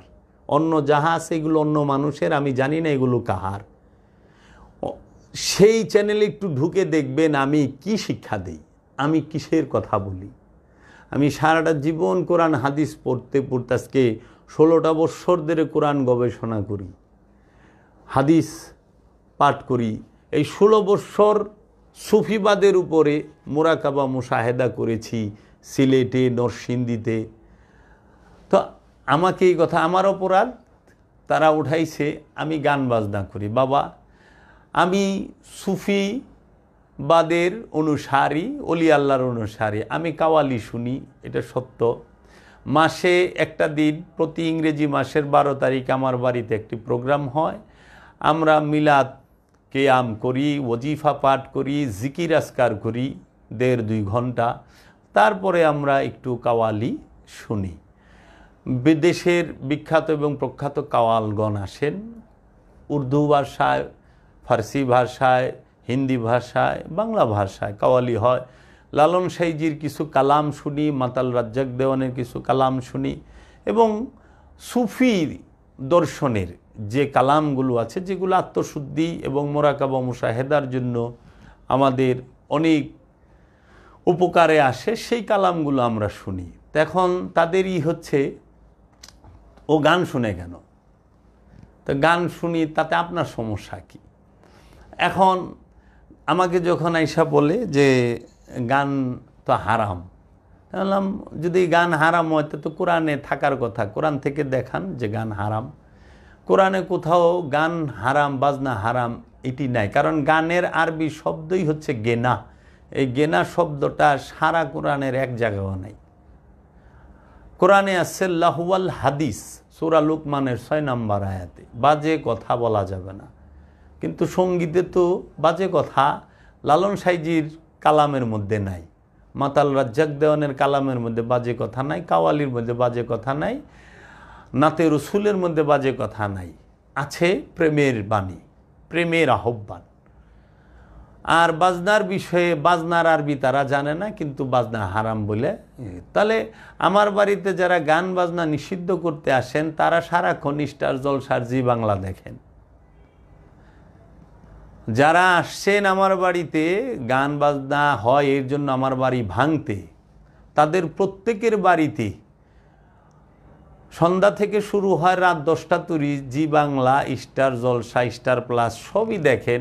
এমনকি তারা এই সিরিয়াল দেখতে যায় অনেক সময় নামাজ কাজা করে ফেলায়, এইরকম আছে। তাহলে আপনাদের বাড়িতে টিভি আছে, আপনাদের বাড়িতে ডিশ আছে, আপনাদের বাড়িতে ওয়াইফাই আছে, আপনারা সর্বক্ষণ নাচ গান সব দেখতেছেন, সেটাই আপনাদের কোনো অসুবিধা নাই, আপনারা মুসলমান রয়ে গেলেন। আর আমি নিজে হারমোনিয়াম, বাংলা সংস্কৃতি এবং সুফিবাদের মধ্যে কাওয়ালি, এটা আজীবন ভরা চলে আসছে। এই কাওয়ালি নিজের কণ্ঠে কিংবা আমরা নিজেরা গাই। আমি ওই রকমভাবে কোনো সাউন্ড সিস্টেম ব্যবহার করি না, কেউ এভিডেন্স ওই রকম দেখাইতে পারবে না। আমার যেদিন বড় উরস হয় সেই দিন আমি একটা সময় করি। তো কাজেই আপনারা যারা আমার বিরুদ্ধে অভিযোগ করতেছেন, আপনারা একটু নিজের দিকে তাকান না, যে আপনারা কি স্টার জলসা জি বাংলা দেখেন না? তো যারা ডিশের লাইন চালায়, ডিশের বিল প্রতি মাসে দেন, তাহারা আসছেন আমার বাড়িতে গান বাদ্য বন্ধ করতে। এটা কেমন হইল? তো এই অজুহাতে তা আসলে তাদের প্রতিহিংসা। পরবর্তীতে 3 ঘন্টা পরে সেনাবাহিনী যখন আসে তাদেরকে থামাইতে পারে না, প্রায় 40 মিনিটের মতো সময় নিয়ে নেয় যে তাদেরকে যার যার গন্তব্যে ফেরত পাঠানোর। পরে সেনাবাহিনীর যিনি মেজর ছিলেন, যিনি ক্যাপ্টেন সাহেব ছিলেন, তিনি আমার সাথে কথা বলেন এবং আমাদের সম্মানিত ওসি মহোদয় এবং সম্মানিত যে ডিআইজি, এডিশনাল ডিআইজি স্যার, তিনি আমাদের সাথে কথা বলেন। বলে ওনারা বলেন যে এখানে থাকা আপনাদের জন্য নিরাপদ নয়, আমরা যতক্ষণ আছি ততক্ষণ এরা হয়তো চলে যেতে পারে কিংবা গোপন হয়ে থাকতে পারে, আমরা চলে গেলে আবার হামলা হতে পারে, তো এর জন্য আমরা আপনাকে এখানে রেখে যাব না, আমরা আপনাদেরকে এখান থেকে নিয়ে যাব এবং আপনাদের নিরাপত্তা দেবার দায়িত্ব আমাদের, আমরা যেভাবেই দিই, যে কৌশলে দিই, আপনারা চলেন। তখন স্যার বললেন যে আপনি শুধু পরনের কাপড়টা পরেন। তা আমরা সবাই পরনের কাপড় পরে চেঞ্জ করে আমরা ভক্তবিন্দু সহ আমরা বাড়ি থেকে বের হয়ে আসি। এর মধ্যে অনেকেই জখম, গুরুতর জখম। সেনাবাহিনীর অফিসাররা এসে তারা আমাদেরকে কিছু মেডিসিন দিয়ে প্রাথমিক যে চিকিৎসাটা সেটা দেয়, আর শিলি যেটির প্রয়োজন সেগুলো তো থানা স্বাস্থ্য কমপ্লেক্স এবং মেডিকেলে হয়। প্রায় 40 জনের উপরে গুরুতর আহত, ভয়ঙ্কর আহত। তাদের ভিডিও ছবি দেখলেই আপনারা অবাক হবেন যে তারা কি করেছে। পরে আমরা সাভার থানায় চলে যাই, ওসি মহোদয় আমাদেরকে সেখানে নিয়ে যার যার গন্তব্যস্থলে সুন্দরভাবে আমাদেরকে পৌঁছে দেন এবং আমরা নিরাপদ স্থানে চলে আসি। তারপরের দিন 30 সেপ্টেম্বর রোজ সোমবার সকালে আমার বাড়িতে এই দুর্বৃত্তরা, এই ওহাবি উগ্রবাদী জঙ্গি গোষ্ঠীর অনুসারীরা, দুর্বৃত্তরা, তারা আমার বাড়িতে লুট করেন। তাদেরকে যখন জিজ্ঞেস করা হয় এত রাত্রে আপনার কিসের জন্য আসছেন, এবং দেখলাম তারা দু একটা ভিডিও বলছেন যে আমরা দিনের দাওয়াত দিতে গিয়েছিলাম, তাহলে দিনের দাওয়াত রাতে দিতে আসছেন কেন? আমার প্রশ্ন হইল, উনি দিনের দাওয়াত দিবেন দিনে, রাতের বেলা আসলেন কেন? আর দিনের দাওয়াত দেওয়ার জন্য 500 মানুষ নিয়ে আসতে হয় কাহারো বাড়িতে, ফ্যামিলি বাসায়, তাও গভীর রাতে, রাত 10টায়। তৈবুর রহমান খান বলে দিনের দাওয়াত দিতে আসছি। কাজীপাড়া মসজিদের ইমাম সাহেব, তার নাম হইল, এখানে আছে দেখো তো, কাজীপাড়া মসজিদের ইমাম সাহেব, উনি ভিডিও বানিয়েছেন যে আমরা দিনের দাওয়াত দিয়েছে, আমাদের উপরে হামলা করেছে। আমরা কখনো হামলা করি নাই, হামলা আপনারা করতে গিয়েছেন আমাদের বাড়িতে। আমরা আমাদের বাড়ির বাউন্ডারির ওয়ালের গেটের বাহিরে আসি নাই, আপনারা সবাই আমাদের বাউন্ডারি ভেতরে ঢুকছেন, আমাদের রান্নাঘর ভাঙচুর করেছেন। রান্নাঘরের আলু, পেঁয়াজ, আদা, রসুন, হলুদ, মরিচ এগুলো পরের দিন লুট হয়েছে, কারণ আমাদের বাড়িতে অনুষ্ঠান ছিল, তার জন্য আমি বাজার করে রেখেছিলাম সেইগুলো, এবং আমাদের ব্যাক সাইডে একটি মোটর সাইকেল ছিল, সেটি ভাঙচুর করা হয়েছে। দিনের দাওয়াত দিতে ওনারা আসছেন রাতে, দিনের দাওয়াত দিতে এসে ওনারা মুসলমান নিজেদেরকে দাবি করেন, কিন্তু দিনের দাওয়াত দিতে আইসা ওনারা আমার মুরগি চুরি করে লয়ে গেছে। সোমবার দিন আমার 3টা বিদেশি জাতের মোরগ ছিল, খুব শখ করে পালতাম, ভালো বাসার ছিল, খুব আদরের ছিল, ফাইটিং মোরগ এবং একটা কালো জাতের, সেগুলো চুরি করে নিয়ে গেছেন। বস্তাভর্তি আলু, পেঁয়াজ, আদা, রসুন নিয়ে গেছেন। আমার দোতলার ফ্যান চুরি করে নিয়ে গেছে, আমার দোতলার মেশিনপত্র, বিদ্যুতের তার, আসবাবপত্র, জিনিস সব চুরি করে নিয়ে গেছেন। দিনের দাওয়াত দিতে আইসা আমার বাড়ির মোটর সাইকেল পোড়াইছেন, মোটর সাইকেল ভাঙছেন, আমার বাড়ির টিনের চাল, লাইট, মানে জানালা, দরজা কিছু তো থন নাই, তছনছ করে ফেলাইছে। 4টা বিদ্যুতের মিটার, তার মধ্যে 2টা ভাঙ্গা তছনছ করছে, 2টা শুনলাম অক্ষত আছে। আমার বাড়ির বিদ্যুতের লাইন বিচ্ছিন্ন করা হয়েছে, ওয়াইফাইয়ের লাইন বিচ্ছিন্ন করা হয়েছিল হামলার দিন। তারা এইগুলো করে তারা আসছেন আমাদেরকে দিনের দাওয়াত দিতে। দিনের দাওয়াতের যদি এই হাল হয় যে তারা আমাকে দিনের দাওয়াত কেন দিবেন? আমি তো মুসলিম, আমি মুসলমান। অত্র ইউনিয়নের মধ্যে সর্বপ্রথম শিক্ষিত আলেম, একাডেমিকভাবে শিক্ষা গ্রহণ করে যে আলেম, তিনি হচ্ছেন শাহ সুফি সৈয়দ মাওলানা কাজী আফসার উদ্দিন আল জাহাঙ্গীর আল সুরেশ্বরী, আমার পিতা। আমার পিতা আমাদের পার্শ্ববর্তী গ্রাম ভবানীপুরে তিনি 6 বৎসর ইমামতি করেন। তিনি একটি মসজিদ সংস্কার করেন, তিনি একটি মাদ্রাসা প্রতিষ্ঠিত করেন ভবানীপুরে, এবং তিনি ভবানীপুর গুরুস্থান কাশেম আলী মাতবর, তিনি 173 ডিসিম জায়গা, 74 ডিসিম জায়গা আমার বাবার এক কথায় দেন। আমার বাবা মাওলানা আফসার উদ্দিন। আর আমার বাড়িতে আসছেন যে তৈয়ব খান জীবনে মাদ্রাসার বারান্দা উষ্টা খায় নাই, সেই তৈয়ব খান দাওয়াত দিতে। তার সম্বল দাড়িটা আর লম্বা পাঞ্জাবিটা, এই তো তার সম্পদ। আর আসসালামু আলাইকুম ওয়া রাহমাতুল্লাহ, মানে খুব শুদ্ধ ভাষায় কথা বলেন।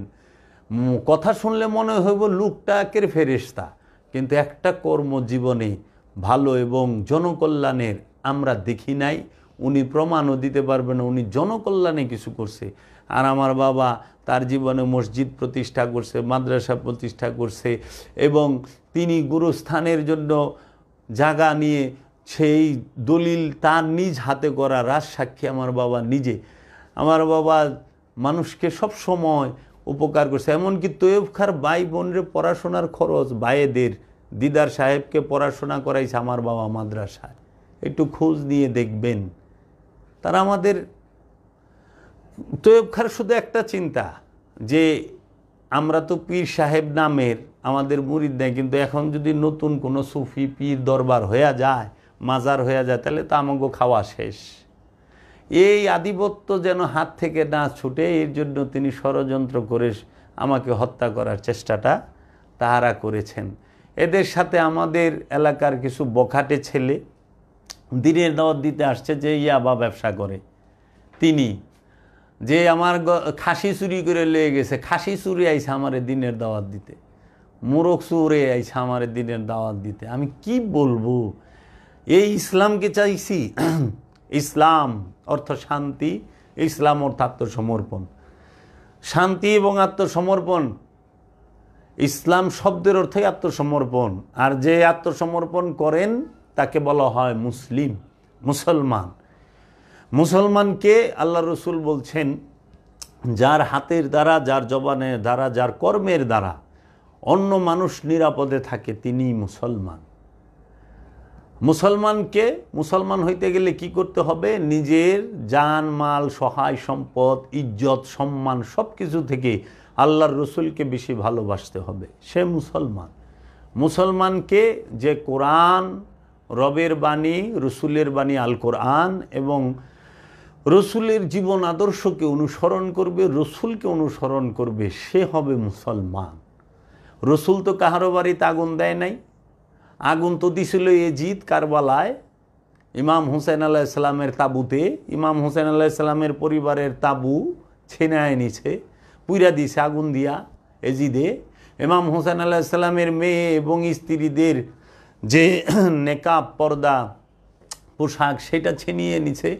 ইমাম হুসেন আলাইহিসসালামের পরিবারের যে আপনার সম্পদ, সেটা লুটতরাজ করে নিছে এজিদে।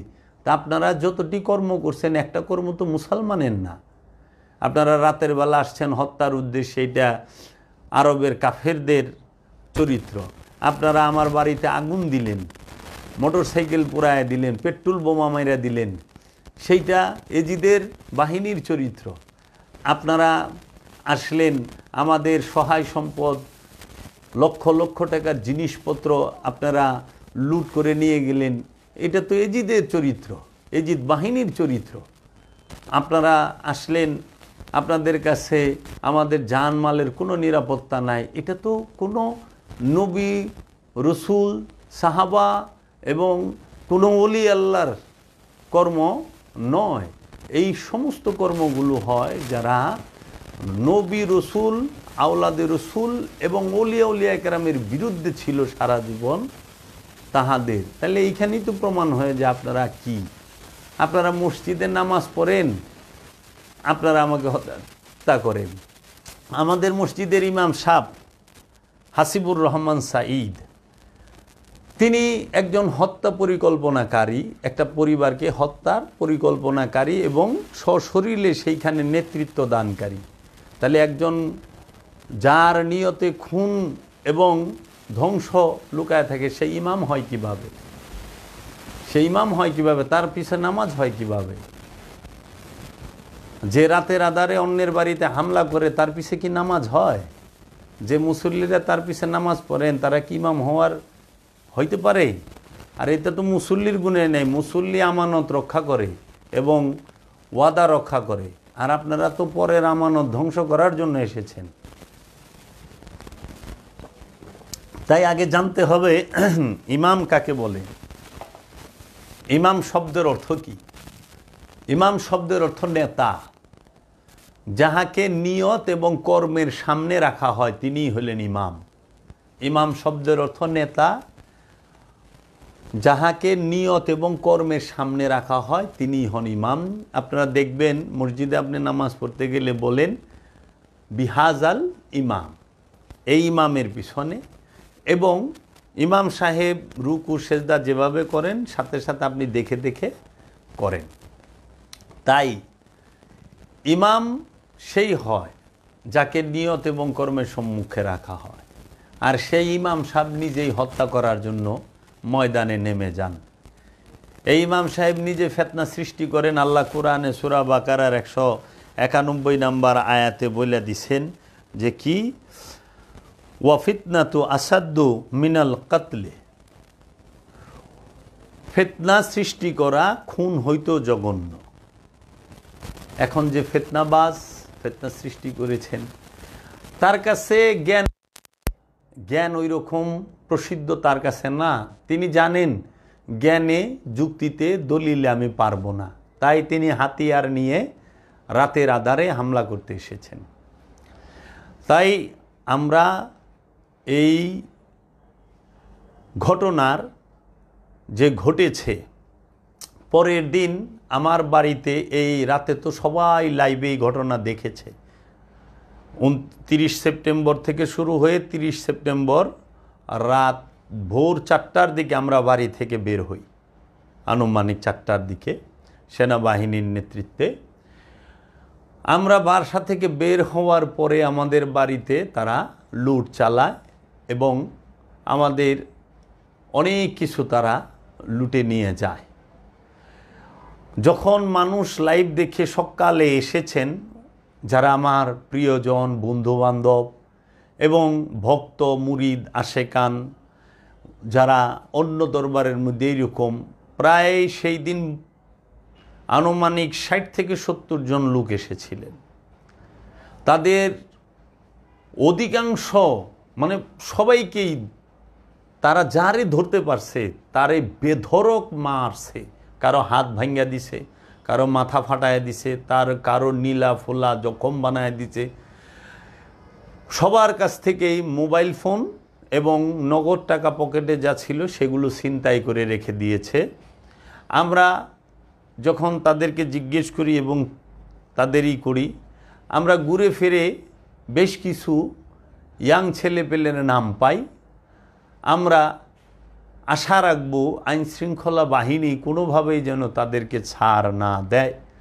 তাদের বিরুদ্ধে অলরেডি মামলা হয়ে গেছে, তারা ছাড় পাবে না। এতে ওই দিন রাতেই, আপনার 30 সেপ্টেম্বর রাতেই মানিকগঞ্জ থেকে আমার আত্মীয় স্বজন আসেন। কিছু নারীদেরকে তারা ধরে নিয়ে বেধড়ক মারপিট করেন এবং অনেকে বলেন এদেরকে রেপ কর। এই সাক্ষী আমার কাছে আছে।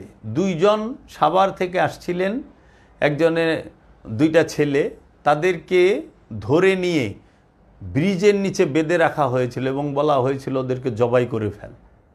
তখন তারা যান বাঁচানোর কোনোভাবে বাঁধ ছুটে পার্শ্ববর্তী একটি খাল আছে, খাল পার হয়ে যান বাঁচাইছে।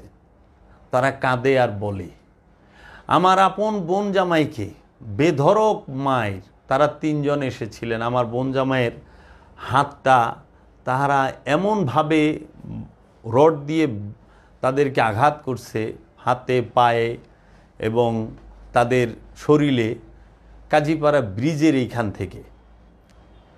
তারা তাদের মোটরসাইকেলে আঘাত করেছে এবং তাদেরকে বেধড়ক মারছে। তারা আসছিলেন ধামরাই থেকে, ঢাকা জেলা ধামরাই থানা থেকে। আমার কিছু পীর ভাই আসছিলেন ঢাকা জেলা কেরানীগঞ্জ থেকে। একজন লোক, তিনি ছিলেন একটু প্রতিবন্ধী, মানে শারীরিক অসুস্থ, হাঁটতে পারতেন না ওই রকম স্পিরিটে, তার অনেক সময় লাগে এবং তিনি বসতেও সময় লাগে। সেই ভাইটি বলছে, ভাই আমি অসুস্থ, আমার মাইরেন না, আমি শুনছি, আমি আসছি দেখতে, আপনারা আমার মাইরেন না, আমি খুব অসুস্থ। ওনার কাছে উনি আমার ভাই তো, দেখতে আসছে। ওনারে মারতে মারতে শোয়ায় ফেলাইছে, তার পিঠটারে কিছু রাখে নাই। একজন মুরব্বী আসছিলেন, তিনি ছিলেন কেরানীগঞ্জ উপজেলার একজন মুক্তিযোদ্ধা কমান্ডার, মুরব্বী মানুষ, আমার পীর ভাই। তাকেও বেধড়ক মায়ের মারছে এবং তাদের মোবাইল মানিব্যাগ ছিনিয়ে নিয়েছে। আমার এক পীর ভাই ছিলেন ঢাকা জিঞ্জিরা, তাকেও মারধর করা হয়েছে। সাভার থানা আশুলিয়া থেকে আমার 4 জন গুরু ভাই আসেন, তাদেরকেও বেধড়ক মায়ের মারা হয়। তো ওর মধ্যে একজন আছে রায়হান ভাই, তিনি ছিলেন কিডনি রোগী, অসুস্থ। তিনি বলছেনও, ভাই আমার মাইরেন না, আমি ওনার মুরিদও না, আমি ওনার ইও না, আমি হলো এমনি ওনাকে দেখতে আসছি, ভালো লাগে তাই। উনি কেমন আছে, ওনাকে এমন মায়ের মারছে মাথায়, লাস্টে ওনার অন্ডকোষের মধ্যে, বিচির মধ্যে এমনভাবে লাইতেইছে যে সে আর সহ্য করতে পারে নাই। তার কথাটাই আমি বলেছিলাম, তাকে খুঁজে পাওয়া যাচ্ছে না, তিনি সেন্সলেস হয়ে যায় এবং উনি এমন কান্না করে যে এত বর্বর হইতে পারে মানুষ, এত জালেম হইতে পারে মানুষ, হায়নার থেকেও নিকৃষ্ট হয়ে গেছে আপনার এলাকার মানুষ। এটা তো আমার এলাকার জন্য কলঙ্ক। তার হাতে একটি মোবাইল সেট ছিল, খুব সম্ভবত মোবাইল সেটটির মডেল নাম্বার S21+, স্যামসাং কোম্পানির। এই মোবাইলটি ছিনিয়ে রেখে দেয় বাপ্পি নামের একটি ছেলে এবং জাকির নামের একটি ছেলে। এই বাপ্পি, সে বিক্রি করে সিঙ্গারা আর চা এবং তিনি বিভিন্ন অপকর্মের সাথেও জড়িত। এবং জাকির, সেও দুষ্ট প্রকৃতির, তার ভাতিজা শাকিল, এরকমভাবে অনেকে আছে। আইনশৃঙ্খলা বাহিনী তাদেরকে খুঁজে বের করবে, আশা রাখি উপযুক্ত শাস্তি দেবে। এবং আমার কাছে আসেন উত্তরা থেকে দেখা করার জন্য কিছু লোক যায়, তাদেরকেও বেধড়ক মায়ের পিট করেন এবং মোবাইল, মানিব্যাগ সব কিছু ছিনিয়ে রেখে দেয়। মানে 30 সেপ্টেম্বর তাহাদের একটা ছিনতাই এবং লুটতরাজের এবং মেহমানদেরকে আঘাত করার একটা মহা উৎসবে পরিণত হয়েছিল। আমার প্রশ্ন যে এই মেহমানরা দেশের বিভিন্ন জেলার বিভিন্ন অঞ্চল থেকে আসছে, তারা কি অপরাধ করেছে আপনাদের কাছে? তাদেরকে কেন আঘাত করলেন? আর আমি কি অপরাধ করেছি যে আপনারা আমার কথা বললেই তাদেরকে আঘাত করবেন? যাহারা আঘাত করেছেন তাদের কি ক্ষতি হয়েছে আমার দ্বারা?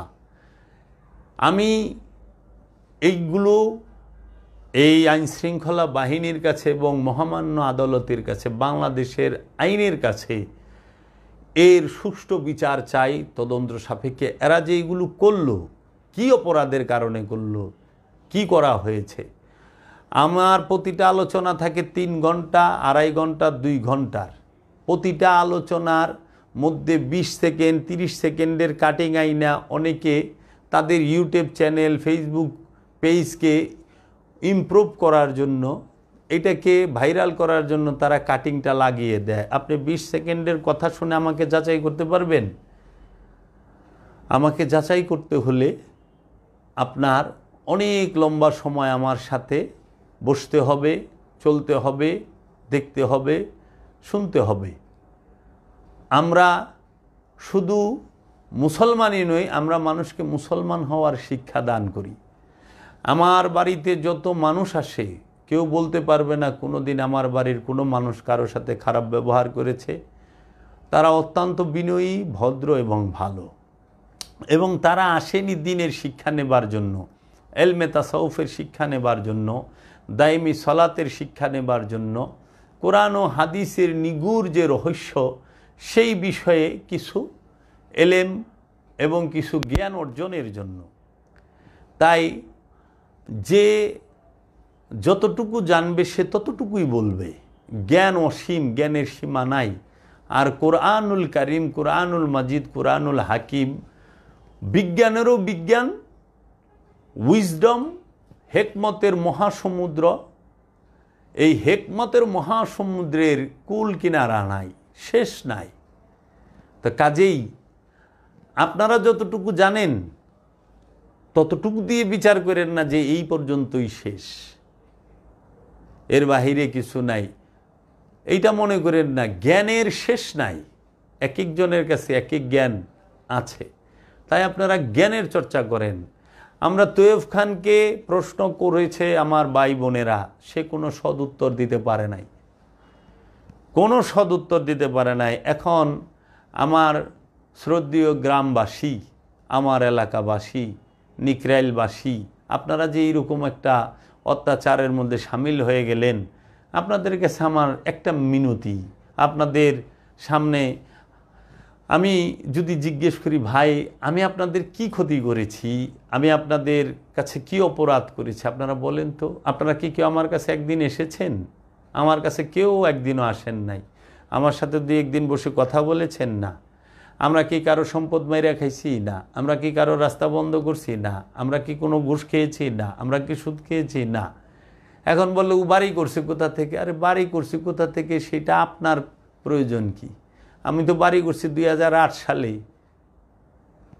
আপনাদের এটি বলার কি? আমি কি জিজ্ঞেস করছি? 2008 সালে আমার বিল্ডিং 5 তলা ফাউন্ডেশন দিয়ে করা। এখন আমি 2 তলার কাজ ধরছি। আমার ভাই সৌদি আরবে প্রতিষ্ঠিত ব্যবসায়ী। আমি 8 বছর সৌদি আরবে ছিলাম, লক্ষ লক্ষ টাকা বেতন পেয়েছি। সৌদি আরবে ব্যবসা বাণিজ্য করেছি, সেই ডকুমেন্টস আমার কাছে আছে। আমি কত টাকা দেশে পাঠিয়েছি সেই ওয়েস্টার্ন ইউনিয়নের পেপার পর্যন্ত আমার কাছে আছে। আমার ভাই বোন সবাই শিক্ষিত, সবাই মাস্টার্স অনার্স। আমার গ্রামের মধ্যে আমার ভাই বোন সবচেয়েতে, আমার ফ্যামিলিটা টোটাল A to Z শিক্ষিত। এইরকমভাবে আমার মহল্লায়ও ফুল ফ্যামিলির মধ্যে এরকম শিক্ষিত একটা পরিবার নাই। আমার বাবা গুরু ছিলেন, তিনি জাহেরি জগতে যে বিদ্যার জগৎ যেটা মাদ্রাসা, এইখানেও গুরু, তিনি আধ্যাত্মিক জগতে একজন গুরু, ওলিয়ে কামেল। আমি তারই সন্তান, আমি তারই ছাত্র। আমরা সবসময় জ্ঞান, বিদ্যা, শিক্ষার মধ্যে সবসময় থাকি। যাহারা জঙ্গলে বসে নেশাপানি করেন তারা আসছে অপবাদ দিতে। আপনারা একটু ধৈর্য ধরেন, আল্লাহ রব্বুল আলামিন সত্য এবং মিথ্যার ফারাক করে দেবেন। কারণ সত্যের জয় হবেই হবে, সত্যকে ধামাচাপা দিয়ে রাখতে পারবেন না। তাই আমার অসংখ্য মুরিদ আছে, ভক্ত আছে, প্রেমিক আছে। এই মুরিদ, ভক্ত, প্রেমিক তাহারা সবাই আমার কাছে আসেন। এখন আমি শুনলাম, তা আপনারা মিথ্যা কেন বলেন? আপনারা মুসলমান, একজনের নামে গীবত করেন। পৃথিবীর মধ্যে সবচেয়ে বড় পাপ কি? সেই পাপটি হইল ফাসাদ সৃষ্টি করা, গীবত করা, খেয়ানত করা। আপনারা এই তিনটাই করেছেন। আমি যাহা করি নাই, আমার সম্পর্কে মিথ্যা গীবত করেছেন, আমার সাথে ফাসাদ সৃষ্টি করেছেন এবং আমাকে আমার সহায় সম্পদ মালের খেয়ানত করেছেন। আর আমি তৈবুর রহমান খানের সম্পর্কে যা বললাম এর থেকে অনেক বেশি আছে। সময় হলে দলিল দস্তাবেজ দিয়ে বলবো। একটা যদি কেউ প্রমাণ মিথ্যা প্রমাণ করতে পারে তাকে আমি পুরস্কৃত করব যে হ্যাঁ মিথ্যা বলেছেন।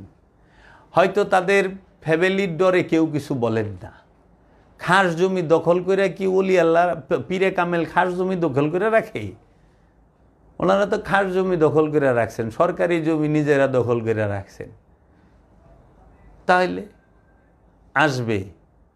আপনারা এই বর্বর, অসভ্য এবং এই জঘন্য কর্ম করেছেন।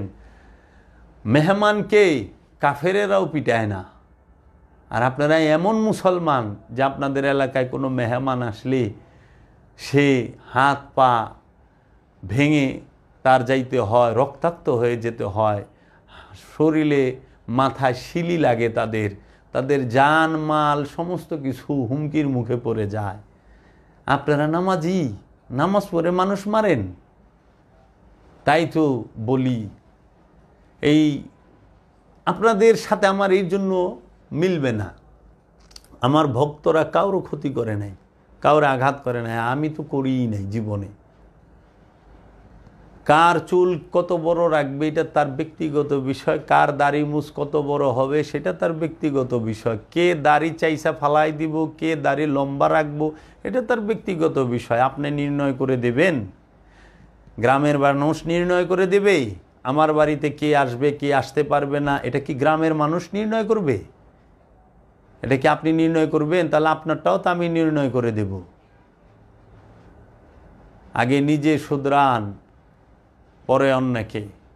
তাই আমাদের চাকুলিয়া বড় পঞ্চায়েত জামে মসজিদের কমিটির সজাগ হওয়ার প্রয়োজন ছিল।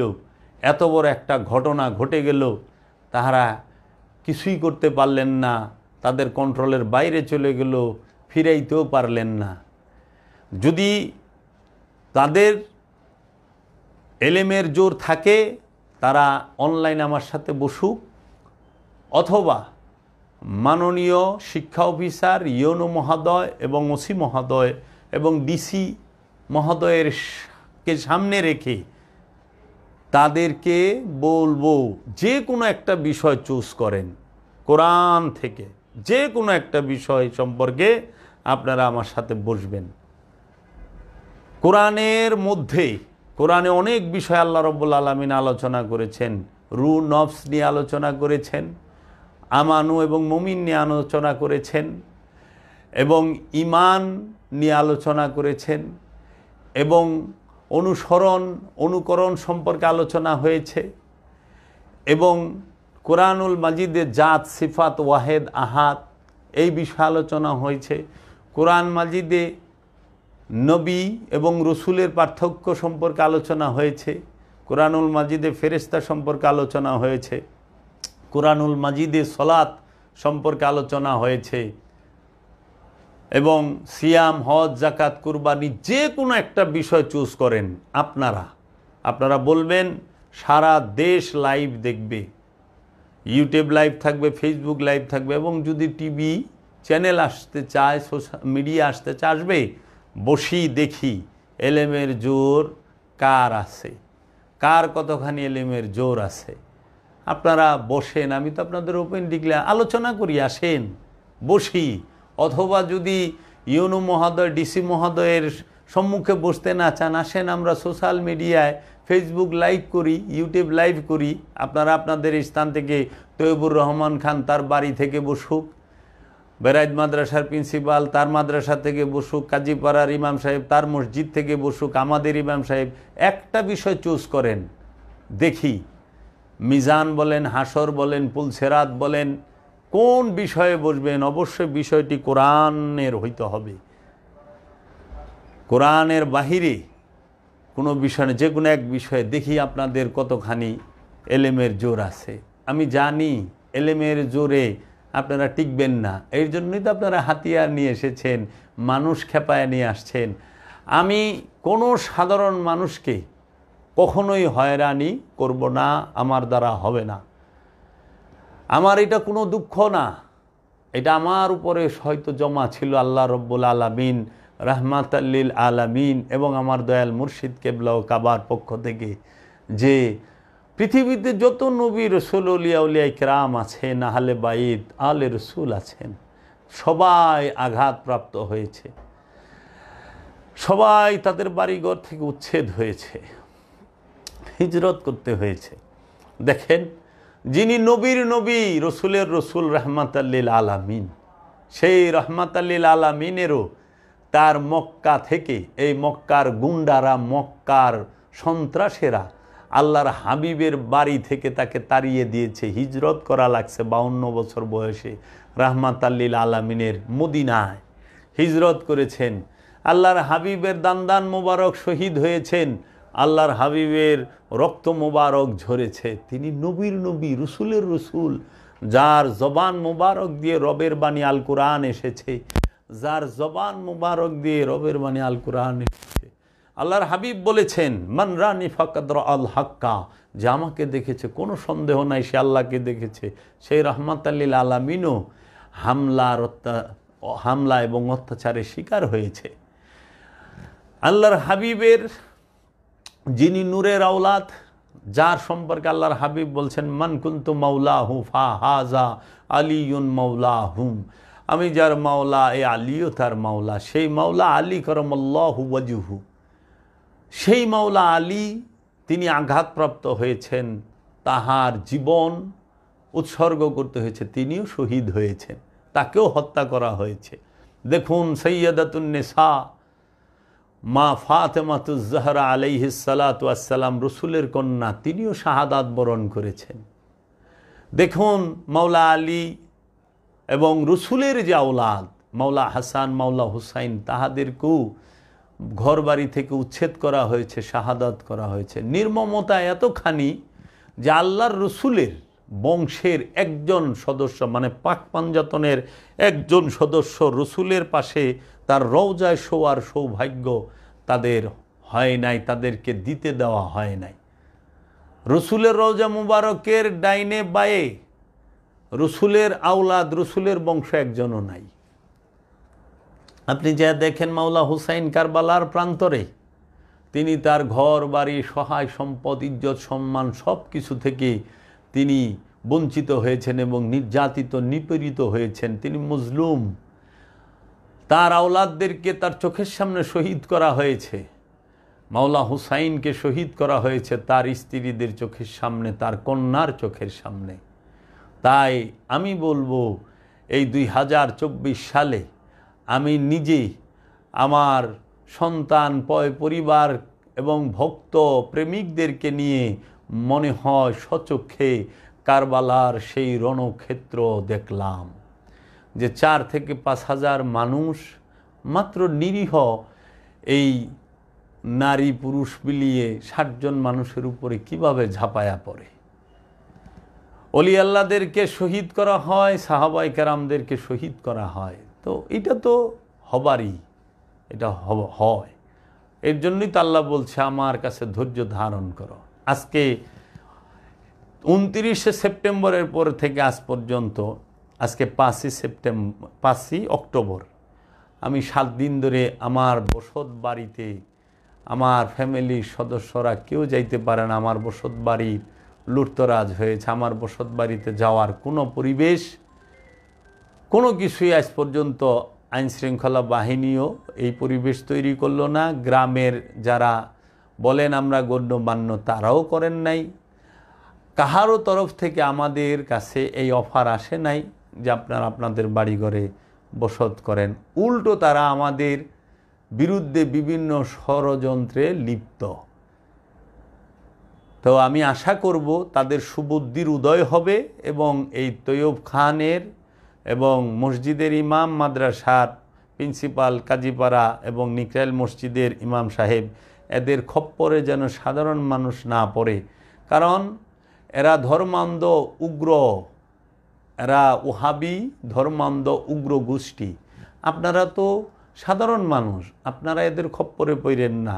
আমার এলাকাবাসীকে আমি বলবো, আপনারা সবাই একটু বিবেচনা করেন, শান্ত হন এবং আপনারা শুধু নিজেরে জিজ্ঞেস করেন 2টা জিনিস, যে জাবেরের সাথে আমাদের কি কোনো শত্রুতা আছে? না। জাবেরের দ্বারা কি আমাদের কোনো অপকার হয়েছে? না। জাবের কি আমাদেরকে কোনো অত্যাচার, নিপীড়ন, জুলুমের মধ্যে লিপ্ত ছিল? না। আমি এত বছর ধরে এখানে আছি, আপনারা ওদের সাথে তো কোনো কথা হয় নাই আমার কোনো দিন। আমার বাবা 2008 সালে ইন্তেকাল করেছে। ঠিক এই রকম একটা অত্যাচার, জুলুম, গেম এবং প্রোপাগান্ডা, অপবাদ চালিয়েছে এই তৈয়ব খান নিজে। এই তৈয়ব খার মূল সমস্যাই হইল যে চাকুলিয়াতে যেন আর কোনো দরবার, আর কোনো পীর মাসাই কেউ না হয়, ওনারা থাকবেন। এটা তো সাধারণ মানুষ বুঝে না। আমার বাবার যে এত সুনাম, তিনি এইরকম একজন আলেম, ভবানীপুরের একদম বাচ্চা থেকে নিয়ে বৃদ্ধ পর্যন্ত সকল মানুষকে আমার আব্বা কোরআনের শিক্ষা দিয়েছেন, সলাতের শিক্ষা দিয়েছেন। শত শত মানুষ আমার বাবার কাছ থেকে কোরআনের এলেম নিয়ে তারা তাদের জীবন গঠিত করেছে। তো কাজেই আমার বাবার এই সুনামকে তারা সহ্য করতে পারে নাই। সারাটা জীবন আমার বাবার সাথে তারা শত্রুতা করলো। এই রতন সাহেবের ছেলেরা, এই বাঁধন, পাপ্পু, মাইনু, এরা সারাটা জীবন অপপ্রচার, প্রোপাগান্ডা চালিয়ে গেল। তো আমি আশা করব আইনশৃঙ্খলা বাহিনী এর সুষ্ঠু তদন্ত করে এর ন্যায্য বিচার যেটা হয় সেটা তাহারা আমাদের জন্য করবেন। মহামান্য আদালতের প্রতিও আমার আকুল আবেদন, সুষ্ঠু তদন্ত হোক, যে অপরাধী সে উপযুক্ত শাস্তি পাক। আমি কোনো সাধারণ মানুষ কষ্ট পাক সেটা চাই না। আর আমার ভক্তবিন্দু আমি যেখানে যাব সেখানেই আসবে। তা আমি আমার বাবার বাড়িতে অবশ্যই থাকব। আমার বাবার বাড়ি আমার পৈতৃক ভিটা। আমার এই দেশের, বাংলাদেশের স্বাধীন দেশের স্বাধীন নাগরিক হিসাবে আমার এটা অধিকার। আমার যদি আমার কোনো কিছু কাহারও পছন্দ না হয়, সে যেন আমার কাছে না আসে। আমি তাকে জোর করি নাই। আমার কথা পছন্দ হয় না, ইগনোর করে দেন, স্কিপ করেন। আমি আপনাদের জোর করি নাই। আর আমি বলি নাই যে আপনাদের এটা মানতেই হবে। আমি আমার মত প্রকাশ করেছি। সেই মতের মধ্যে যদি আপনার কোনো দ্বিধাদ্বন্দ্ব থাকে, আপনি সুন্দরভাবে আমাকে জিজ্ঞেস করতে পারেন। আমি যদি পারি দলিল দস্তাবেজ আপনাকে দিব, বুঝিয়ে দেব। আর নাহলে আপনি সুন্দরভাবে আমাকে বুঝাবেন। কিন্তু কোনো প্রকার হামলা, অত্যাচার, জুলুম, নিপীড়ন, নির্যাতন এবং ষড়যন্ত্র, এটা তো ইসলাম শিক্ষা দেয় না। ইসলাম শান্তির ধর্ম। যে মুসলমান তিনি শান্তিতে বসবাস করেন। তো কাজেই আপনারা এই বর্বরতা, এই প্রতিহিংসা এবং এই নির্মমতা থেকে বিরত থাকেন। যার যার স্বাধীন মত প্রকাশে বাধাগ্রস্ত না হন এবং সবচেয়ে বড় কথা হলো পরমত সহিষ্ণু হন। আপনি কেমন মুসলমান যে অন্যের মতকে সহ্য করতে পারেন না, অন্যের পথকে সহ্য করতে পারেন না? ৭৩ ফেরকার মুসলমান কোনো দিন এক হবে না। এক মুসলমান দল ৭৩টা, ফেরকা ৭৩টা।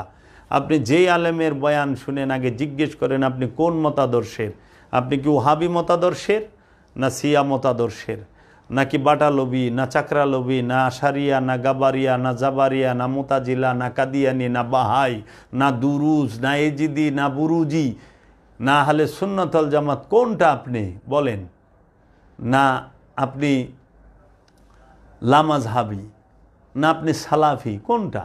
আপনি কার পিছে নামাজ পড়তেছেন? আগে জিজ্ঞেস করেন ইমাম গলত, নামাজ গলত, ইমাম ঠিক, নামাজ ঠিক। তো কাজেই আগে এই ৭৩ ফেরকার আলেম আমাদের, আমরা সব সময় ভুলে যাই। এই ৭৩ ফেরকার আলেমের মধ্যে ৭৩ ধরনের মত আছে।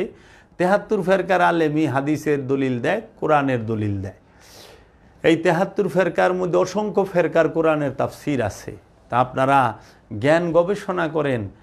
মনে করেন না যে সবচেয়ে বড় যে ফেরকা সেটা হলো আহলে সুন্নাত ওয়াল জামাত। এই বাংলাদেশ অলি আল্লাহর দেশ। এই বাংলাদেশে অলি থাকবে, মাজার থাকবে। এই বাংলাদেশ ধর্ম সম্প্রীতির দেশ। বাংলাদেশ এটার একটু সুন্দর ঐতিহ্য আছে। এটা স্বাধীন দেশ। এই দেশের সংস্কৃতি আছে, এই দেশের ঐতিহ্য আছে। এই দেশের কৃষ্টি কালচার মেনে এই দেশে চলতে হবে। এই দেশে ইসলাম মেনে চলি আল্লাহরা। কোনো ওহাবি, সালাফি, খারিজি এরা ইসলাম আনে নাই। এরা এক ইসলামের মধ্যে ৭৩ ভাগ করছে। অলি আল্লাহর ইসলাম আনছে। শাহজালাল ইয়ামানি এবং বাবা শাহপরান, বাবা খান জাহান আলী, সমস্ত আল্লাহর ওলিরা এই বাংলার বুকে 800 থেকে 850 বছর পূর্বে ইসলাম এনেছে। আর এই বাংলার জমিনে আজ থেকে 100 বছর আগে কোনো মাদ্রাসা ছিল না বাংলাদেশও ছিল না। আপনি যদি খেয়াল করেন, স্বাধীনের পূর্বে বাংলা ভাষায় কোনো কোরআনের তাফসিরই ছিল না, বাংলা অনুবাদ ছিল না। স্বাধীনের আগে বাংলা ভাষায় আরবি কোরআনের বাংলা অনুবাদ সর্বপ্রথম করেন নরসিংদীর ছেলে ভাই গিরিশচন্দ্র সেন। তিনি হিন্দু ধর্মের অনুসারী। তাহলে আপনি কোরআনের বাংলা অনুবাদ পড়েন নাই, কোরআনের বাংলা হুবহু অনুবাদটা আপনি এখন একজনও, এই যে যারা আসছেন জোশে দাও কাতরা নিয়ে, যদি তাদের জিজ্ঞেস করি যে আপনারা কোরআনের কয়টা সূরার অনুবাদ পড়েছেন, কোরআনে কয়টা বিষয় আলোচনা হয়েছে, কোরআনের মূল দর্শন কি, কোরআনের মূল বিধান কি, বলেন তো। বলবে মা আনা বি কারিম লাদরি, আমি জানি না। আমাদের এক সেনা কর্মকর্তা আমাকে জিজ্ঞেস করে আপনি সূরা ইখলাসটা কোন তো, আমি আর কি কম। দেখুন, আরবি জানলেই সে জ্ঞানী নয়। এখন আপনারা মনে করেন আরবিতে বলতে পারলে আরবি সহি শুদ্ধভাবে কই জ্ঞানী না। আরে আরবি তো আবু জেহেলও জানতো, আবু জেহেলের থেকে বেশি জ্ঞান আরবিকে আপনারা জানতেন না, সে জ্ঞানী নয়। আবু সুফিয়ান উকবা এরা আরবি জানতো না, এদের থেকে বেশি আরবি জানেন। দেখেন গা সৌদি আরবে জেলখানায় সুরেরা কি সুন্দর আরবিতে কথা কইতে আছে, তাই কি জ্ঞানী মনে করবেন? আরবি পড়তাছে জ্ঞানী মনে করবেন না।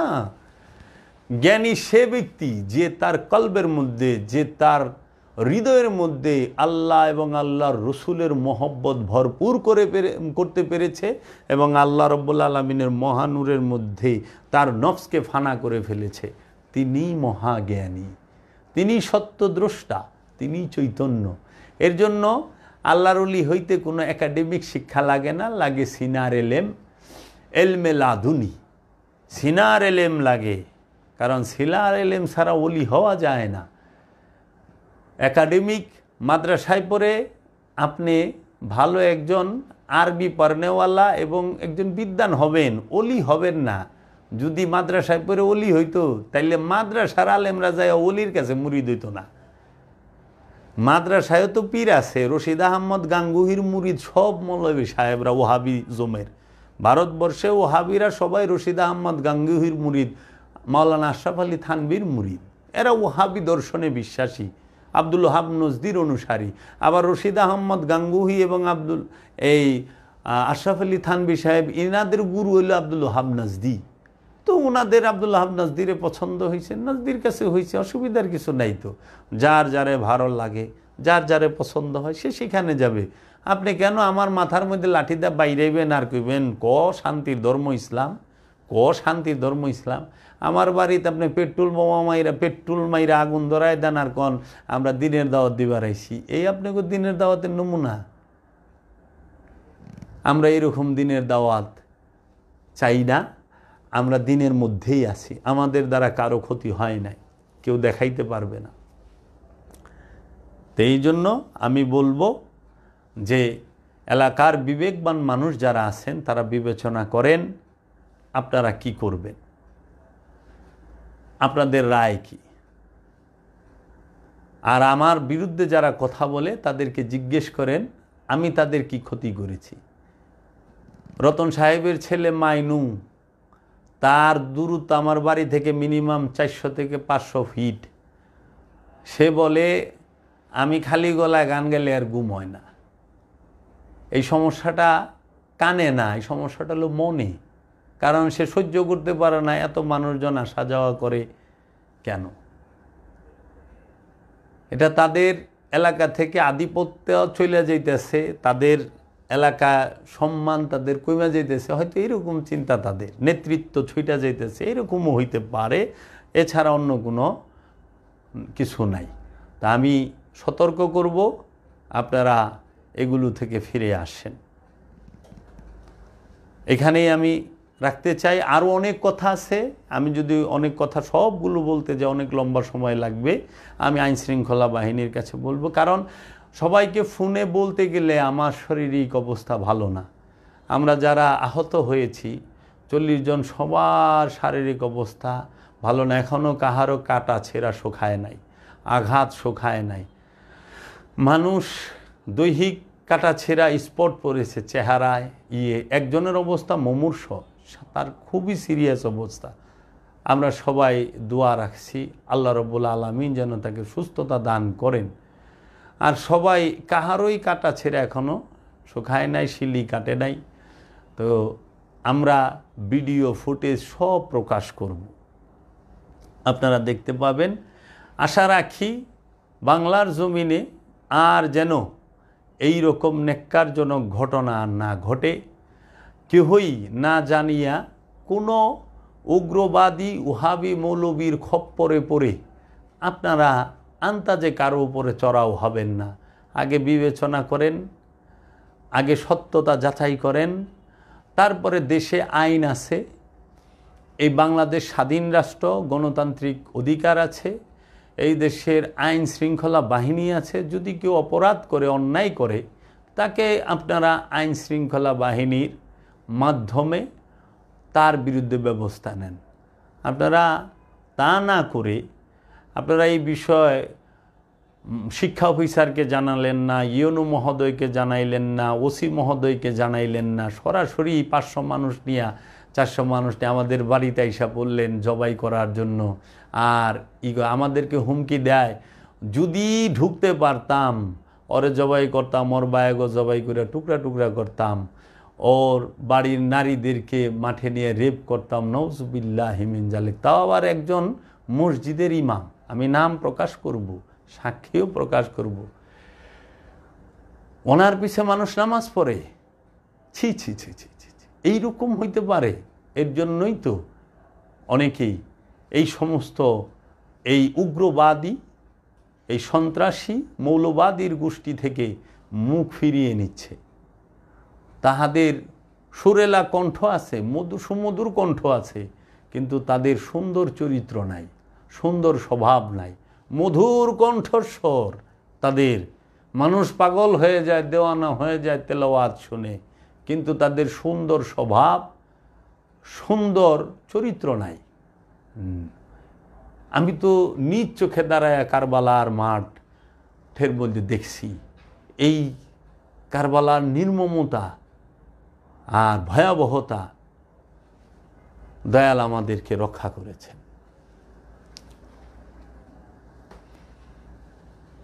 আজকে পরিশেষে বলতে চাই, আমাদের আইন শৃঙ্খলা বাহিনী যে মাননীয় মেজর সাহেব ছিলেন এবং আমাদের ওসি স্যার, ওসি মহোদয় অত্যন্ত ভালো মানুষ। আল্লাহ রাব্বুল আলামিনের কাছে দোয়া করি, আল্লাহ রাব্বুল আলামিন যেন তাকে রহমতের চাদর দিয়ে ঢেকে রাখেন। আমাদের শ্রদ্ধেয় এডিশনাল ডিআইজি স্যার, তার ব্যবহার আচার খুব ভালো, সবার সাথেই তিনি ভালো ব্যবহার করেছেন। আর আমার ওই রকম কোনো ব্যথা দুঃখ নাই এলাকাবাসীর উপরে। এলাকাবাসীর উদ্দেশ্যে বলতে চাই, আপনারা যারা অনেকে আছেন, আপনারা একটু বিবেচনা করবেন। আমার কোনো শত্রুতা নাই আপনাদের সাথে, আমি আপনাদের ছেলে, আমি আপনাদের ভাতিজা ভাগিনা, আমি আপনাদের প্রতিবেশী। আপনারা যদি আমার কোনো রকম ভুল ত্রুটি দেখেন, আপনারা আমাকে বলতে পারেন, বসতে পারেন। আমি তো কোনো ভুল ত্রুটি করি নাই।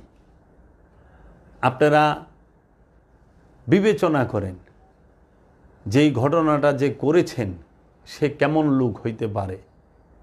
আর এটা তো আমাদের এলাকার জন্য একটা কলঙ্ক। শ্রদ্ধেয় সাংবাদিক ভাইদেরকে অসংখ্য ধন্যবাদ জানাই, যে সাংবাদিক ভাইয়েরা আমাদের এই খবর, এই নিউজটাকে সারা বিশ্বে 5টা টিভি চ্যানেলে আমরা দেখতে পেয়েছি। ইন্ডিপেন্ডেন্ট চ্যানেলে, যমুনা টিভিতে, 21 টিভিতে এবং আপনার NTVতে এবং 71 টিভিতে। তারপরে পত্রিকায় এসেছে দ্য ডেইলি স্টার এবং আমেরিকার একটা কি চ্যানেল, এই পত্রিকা যেন, সেটা ইংরেজি পত্রিকা, 3টা পত্রিকা ইংরেজিতে ছাপা হয়েছে, বাংলাদেশের দৈনিক বাংলা পত্রিকায়ও ছাপা হয়েছে। সারা দেশেই এই বিষয়টা নিয়ে খুব নড়েচড়ে বসেছে। তাই আমাদের শ্রদ্ধেয় উপদেষ্টা মহোদয় এবং ধর্ম বিষয়ক যে উপদেষ্টা মহোদয় এবং সবাইকে আমি অনুরোধ জানাবো, এটা সুষ্ঠু তদন্ত করে এটার ন্যায় বিচার করা হোক এবং আমাকে এবং আমার পরিবারকে, সবাইকে আমাদের বসত বাড়িতে থাকার জন্য, বসবাস করার জন্য যেন নিরাপদ একটা পরিবেশ তৈরি করে দেওয়া হয় এবং আইনশৃঙ্খলা বাহিনীর দ্বারা, এবং আমার যারা ভক্তবৃন্দ আসেন, মেহমান আসেন, তাদেরকে যেন কেউ কোনো রকম ডিস্টার্ব, কোনো রকম আঘাত, কোনো রকম ছিনতাই হামলা কিছু না করেন, সেই দিকে একটু দৃষ্টি রাখা। আমি কোনো বিশৃঙ্খলা চাই না, আমি বিশৃঙ্খলা পছন্দও করি না। সারা দেশে আমার অসংখ্য আশেক প্রেমিক ভক্ত আছে, অসংখ্য।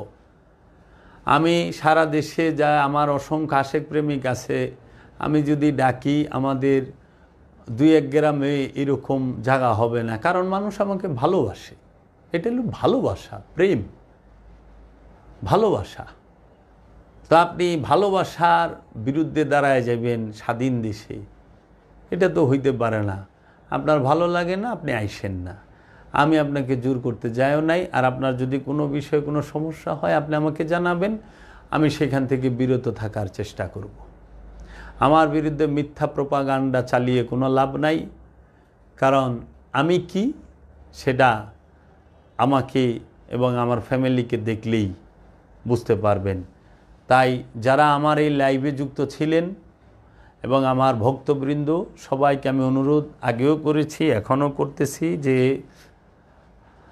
আপনারা আপাতত কেউই আমাদের ওইখানে যাওয়ার প্রয়োজন নাই, যেই পর্যন্ত পরিবেশ পরিস্থিতি সব কিছু ঠিক না হয়।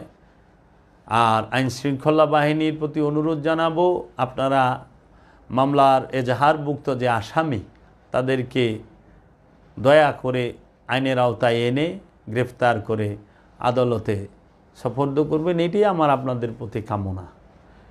আমি এখানেই রাখলাম, সবাই আমার জন্য দোয়া করবেন, আমি সবার কাছে দোয়া চাই। আসসালামু আলাইকুম ওয়া রাহমাতুল্লাহি ওয়া বারাকাতুহু।